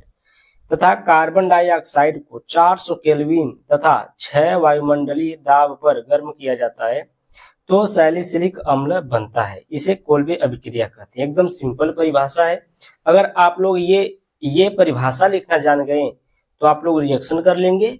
अगर आप लोग को रिएक्शन करना आ गया तो आप लोग जो डिफिनीशन है उसको आप लोग कर लेंगे। ठीक है, एक चीज आना चाहिए, दोनों में से कोई अगर आ गया तो एक चीज अपने आप आ जाएगी। देखिए अगर आपको ये पता है कि ये फार्मूला है, मान लीजिए क्या है, फिनाल है, मान लीजिए फिनाल है, फिनाल के साथ जो H होता है, H को हटाकर यहाँ पर क्या लगा दिया गया है, Na लगा दिया गया है। ठीक है, तो इसी को हम लोग बोलते हैं सोडियम फिनाक्साइड। ये सोडियम है, ये फिनाल है तो फिनाल, और ये ऑक्साइड है तो ऑक्साइड, फिर सोडियम फिनाक्साइड हो गया। ठीक है, और ये कार्बन डाइऑक्साइड CO2 जिसको बोलते हैं। अब इसमें कहा है कि 400 केल्विन 6 वायुमंडलीय दाब, ये 6 वायुमंडलीय दाब है। ठीक है, 400 केल्विन पर 6 वायुमंडलीय दाब पर इसको हम लोग क्या करेंगे, हीट करेंगे। ठीक है, तो यहाँ पर देखिए क्या बनेगा आपका, जो ये Na है, ये क्या हो जाएगा, यहाँ से हट जाएगा। ठीक है, यहाँ से हटेगा कैसे, क्योंकि यहाँ पर होता है डबल बॉन्ड, ये हाइड्रोजन जो होगा अपना, ये हाइड्रोजन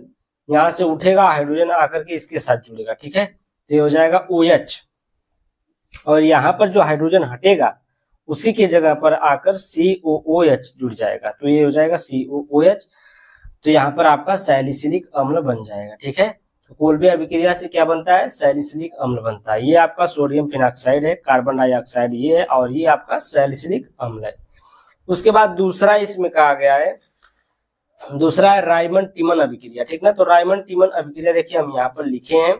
रायमंड टिमन अभिक्रिया क्या है, करे कि जब क्लोरोफार्म को फिनाल तथा कास्टिक क्षार के चाहे कास्टिक सोडा कहिए, ठीक है, जब क्लोरोफार्म को फिनाल तथा कास्टिक क्षार के साथ गर्म करते हैं तो सैलिसल्डिहाइड बनता है। सैलिसल्डिहाइड मतलब बेंजीन, जो फिनाल होता है, फिनाल के आर्थो ग्रुप पर, यहाँ पर देखिए आर्थो ग्रुप पर एल्डिहाइड ग्रुप लग गया, इसी को हम लोग सैलिसल्डिहाइड बोलेंगे। ठीक है, तो यहाँ पर क्या प्राप्त होता है, सैलिसल्डिहाइड प्राप्त होता है। जैसे यहाँ पर देखिए, यहाँ पर क्या ले लिए, क्लोरोफार्म का आपको फार्मूला याद होना चाहिए। क्लोरोफार्म का फार्मूला क्या होता है प्यारे बच्चों, तो CHCl3 होता है। ये किसका फार्मूला होता है, क्लोरोफार्म का होता है। उसके बाद देखिए कहा है तथा कास्टिक क्षार, ये क्लोरोफार्म को फिनाल तथा, ये फिनाल हो गया, देखिए बेंजीन पर क्या जुड़ा हुआ है, OH जुड़ा है, तो OH जब जुड़ा रहता है तो उसी को हम लोग क्या बोलते हैं, फिनाल बोलते हैं, ठीक ना। ये बेंजीन इतना जो है, अगर इतना ले लेंगे तो ये बेंजीन रिंग है, और ये अगर इस पर OH जोड़ दिए तो ये फिनाल हो गया, ठीक है। अगर हम इसी पर क्या जोड़ देते हैं, NH2 जोड़ देते हैं तो एनिलीन हो जाएगा। अगर इसी पर हम लोग CH3 जोड़ देते हैं तो क्या हो जाएगा, टॉलुइन हो जाएगा, ठीक है। और यहाँ पर कहा है कि तथा कास्टिक क्षार को KOH पोटेशियम हाइड्रोक्साइड को लिए, ठीक है। वहां पर हम गलत बोल गए थे कि यहाँ सोडियम हाइड्रोक्साइड नहीं रहेगा, ठीक है। कास्टिक क्षार का मतलब होता है पोटेशियम हाइड्रोक्साइड KOH। ये कितने टाइम, 3 टाइम यानी किस लिए लिया गया है कि इसको संतुलित करने के लिए लिया गया है, ठीक है। अब हम लोग क्या करेंगे, इसको क्या करेंगे, हीट करेंगे। इसको क्या किए, हीट करेंगे। तो हीट करने के बाद क्या प्राप्त होगा आपको, सैलिसैल्डिहाइड प्राप्त होगा, ठीक ना। तो ये फिनाल पर यहाँ आर्थो ग्रुप होता है, ये आर्थो ग्रुप पर क्या जुड़ गया आपका, CHO जुड़ गया, CHO ग्रुप जुड़ गया, एल्डिहाइड ग्रुप जुड़ गया, तो इसको हम लोग क्या बोलेंगे, सैलिसैल्डिहाइड बोलेंगे। प्लस में 3KCl यानी कि ये आपका बन गया पोटेशियम क्लोराइड। और यहाँ पर हाइड्रोजन गैस निकल रही है, इसलिए हम लोग गैस ऊपर जाती है इसलिए ऊपर का तीर लगा देते हैं जब भी गैस निकलती है, ठीक है। यहाँ पर अब तीसरी पॉइंट है, तीसरी हेडिंग है विलियमसन ईथर संश्लेषण। अब इसको देखिए, यहाँ ये कहा मिलेगा, इसका उत्तर सेट नंबर 3 कोड नंबर 347 केसी में प्रश्न 6 के ख में पहला वाला देखना है, ठीक है। एकदम सटीक हम बता देते हैं कि क्वेश्चन कहाँ लिखा गया है, कहाँ मिलेगा आपको और कहाँ देखना है, ठीक है ना, कौन सा क्वेश्चन है, कितने नंबर का है। तो यहाँ पर देखिए ये क्वेश्चन है आपका, ठीक है, सेट नंबर 6 के ख का ये विलियमसन संश्लेषण। देखिए एल्किल हैलाइड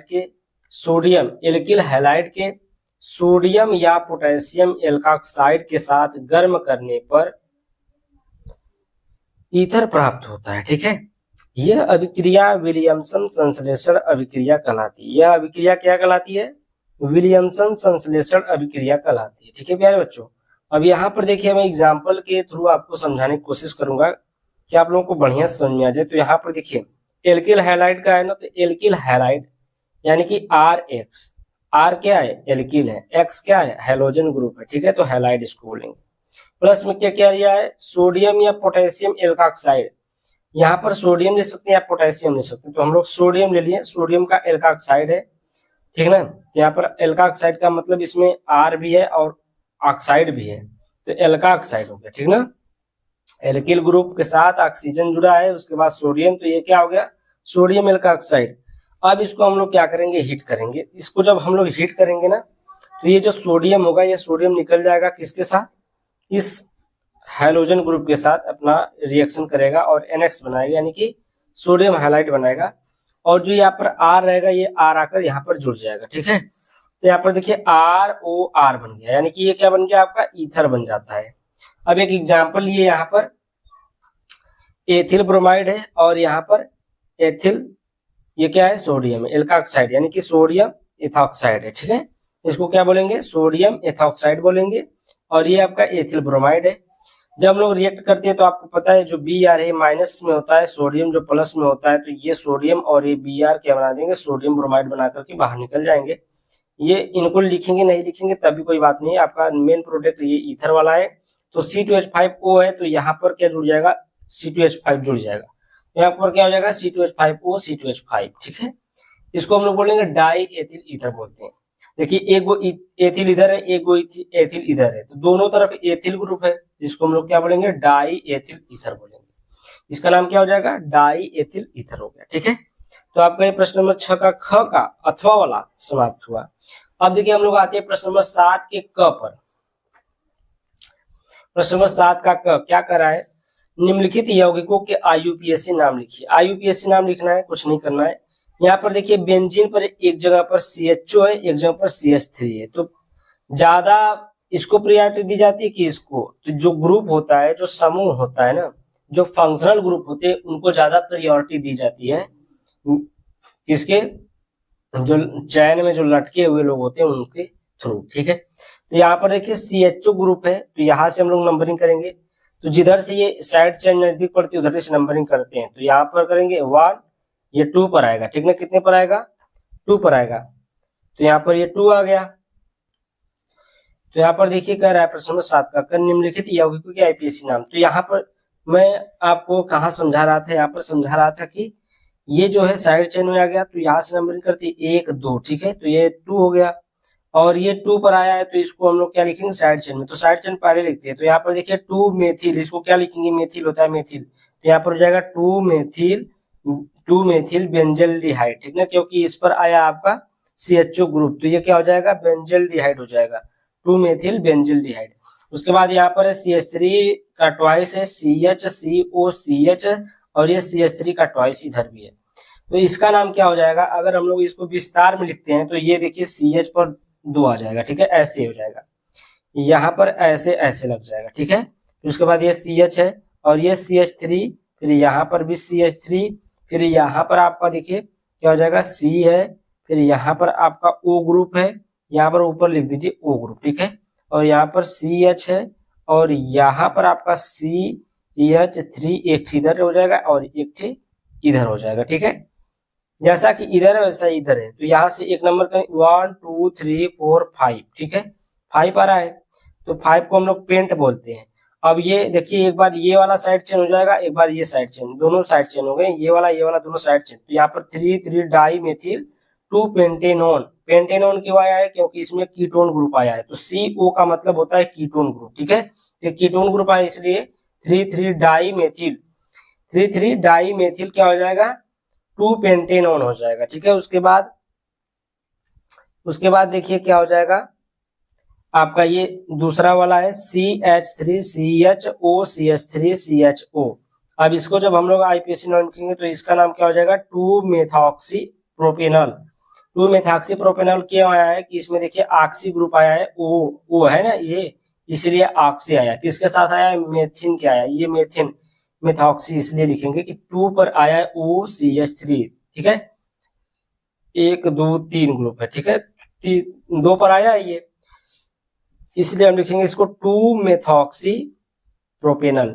उसके बाद देखिए CHOOC यानी कि COOH है, तो ये क्या है COOH है, CH2 और ये क्या है कितने बार 4 है और COOH जो इधर है इधर भी वही चीज है। इसका क्या नाम हो जाए हेक्सेन डाइओइक एसिड, ठीक ना। डाइओइक क्यों लगाया, क्योंकि यहाँ पर भी ओइक एसिड है और यहाँ पर भी ओइक एसिड है, दोनों ओइक एसिड है, तो इसलिए डाइओइक एसिड यानी कि एसिड दोनों तरफ से लगा है। और ये कितने कार्बन है, 1 2 और 4 इसमें है, तो 6 कार्बन है, इसलिए हेक्सेन लगा है, ठीक है, हेक्सेन डाइओइक एसिड। उसके बाद इसका पांचवा है देखिए बेंजीन पर CH2COOH है, तो इसका नाम देखिए क्या होगा फेनिल एसिटिक एसिड हो जाएगा, या फिर लिख सकते हैं 2 phenyl acetic acid, 2 phenyl acetic acid भी लिख सकते हैं या फेनिल एसिटिक एसिड भी लिख सकते हैं, ठीक है। आगे चले हम लोग नेक्स्ट क्वेश्चन पर।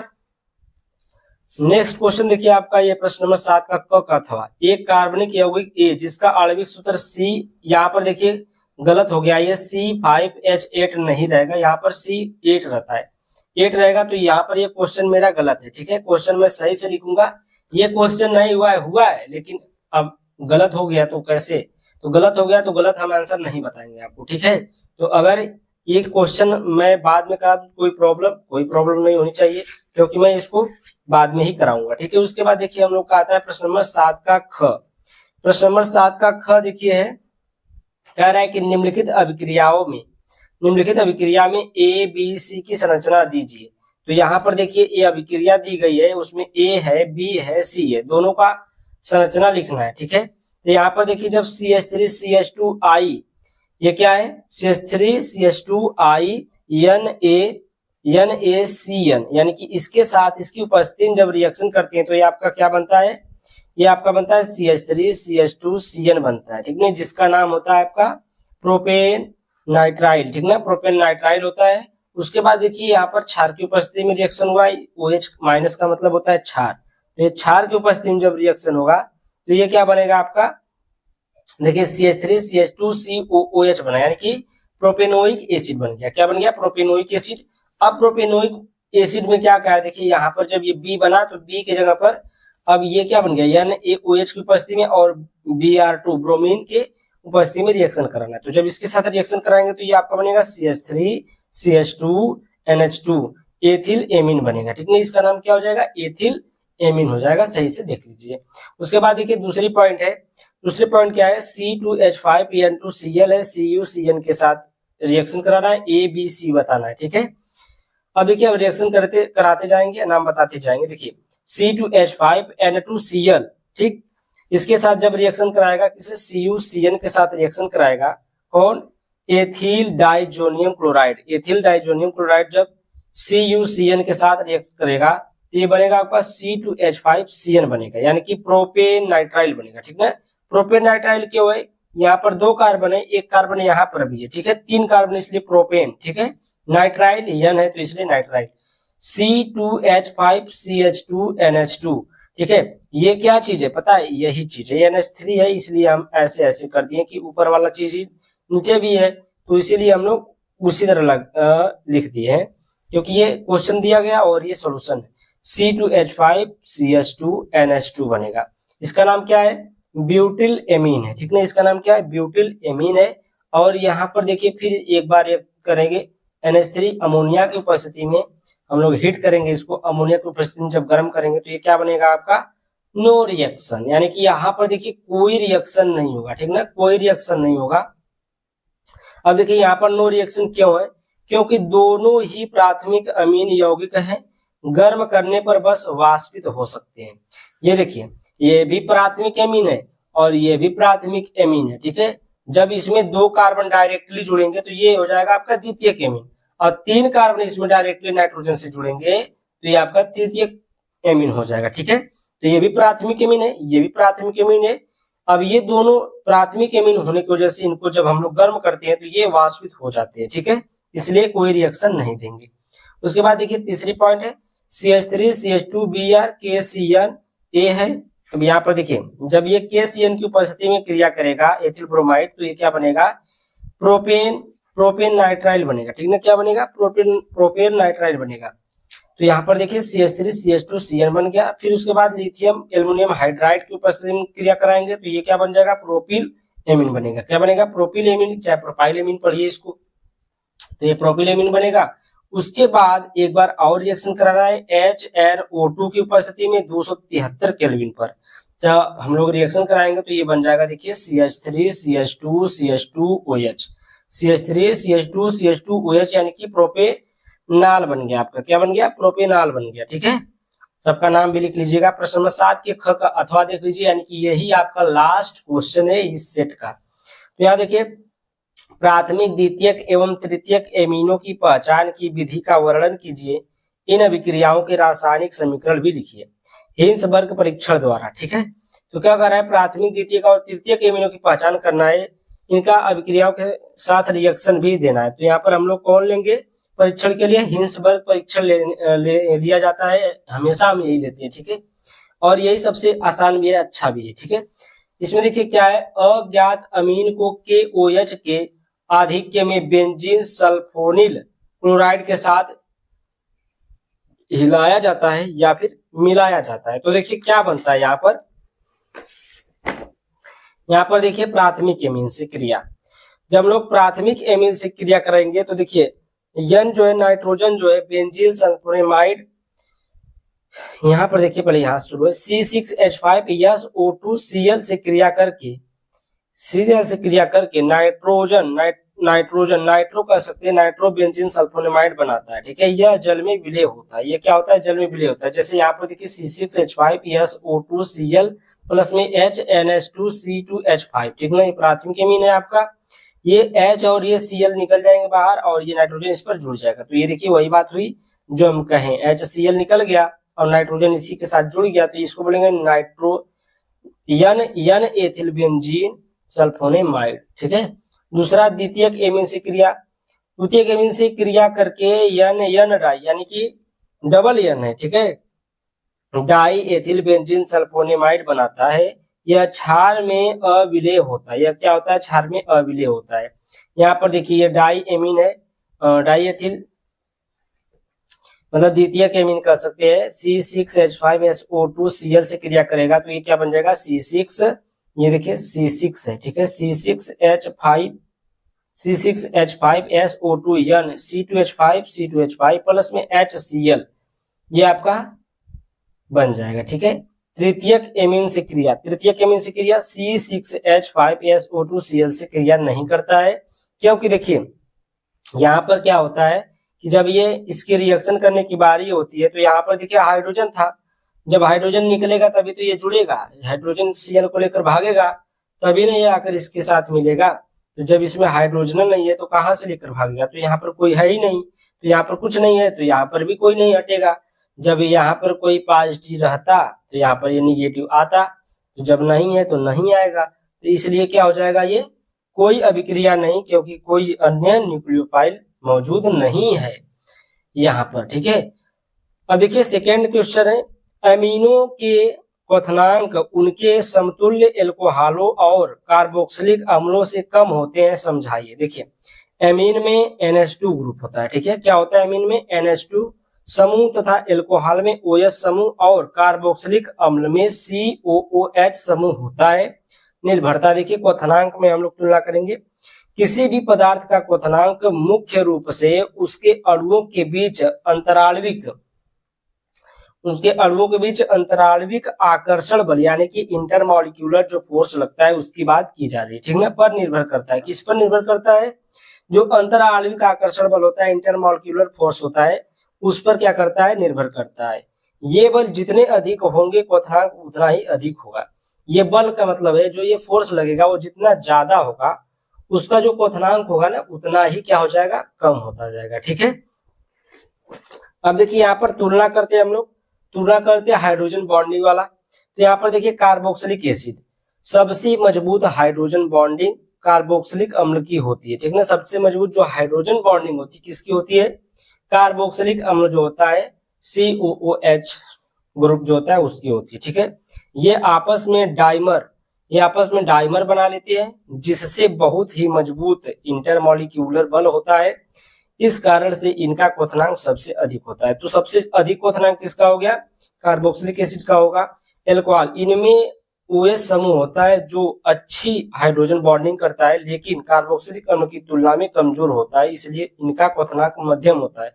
इसका क्वथनांक क्या होगा, मध्यम होगा, क्योंकि यह कार्बोक्सिलिक अम्ल से ज्यादा मजबूत हाइड्रोजन बॉन्ड नहीं बना पाते। ठीक है, तीसरा आपका एमीन है। एमीन जो है जिसका ग्रुप होता है NH2 या कर सकते हैं NHR या NR2 कर सकते हैं। ठीक है ना, द्वितीय एमीन तृतीय एमीन नाम होता है। नाइट्रोजन की इलेक्ट्रोनेगेटिविटी ऑक्सीजन से कम होती है। जो नाइट्रोजन होता है उसकी जो इलेक्ट्रोनेगेटिविटी होती है उसका जो ऑक्सीजन से जो होता है कम होता है। ठीक है, कम होती है, इसलिए हाइड्रोजन बॉन्डिंग कमजोर होती है, इसलिए इनका क्वथनांक सबसे कम होता है। इनका क्वथनांक क्या होता है, सबसे कम होता है। हाइड्रोजन बॉन्डिंग का क्रम जो है देखिए यहाँ पर हम लिखे हाइड्रोजन बॉन्डिंग का क्रम, कार्बोक्सिलिक अम्ल का सबसे ज्यादा, फिर उसके से एल्कोहल है, फिर उसपे से क्या है एमीन आपका आता है।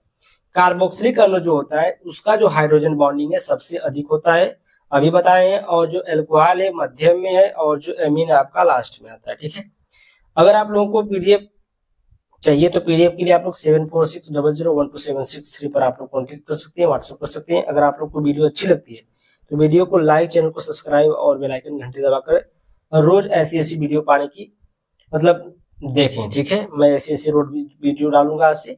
ठीक है, thank you, bye bye for watching my video.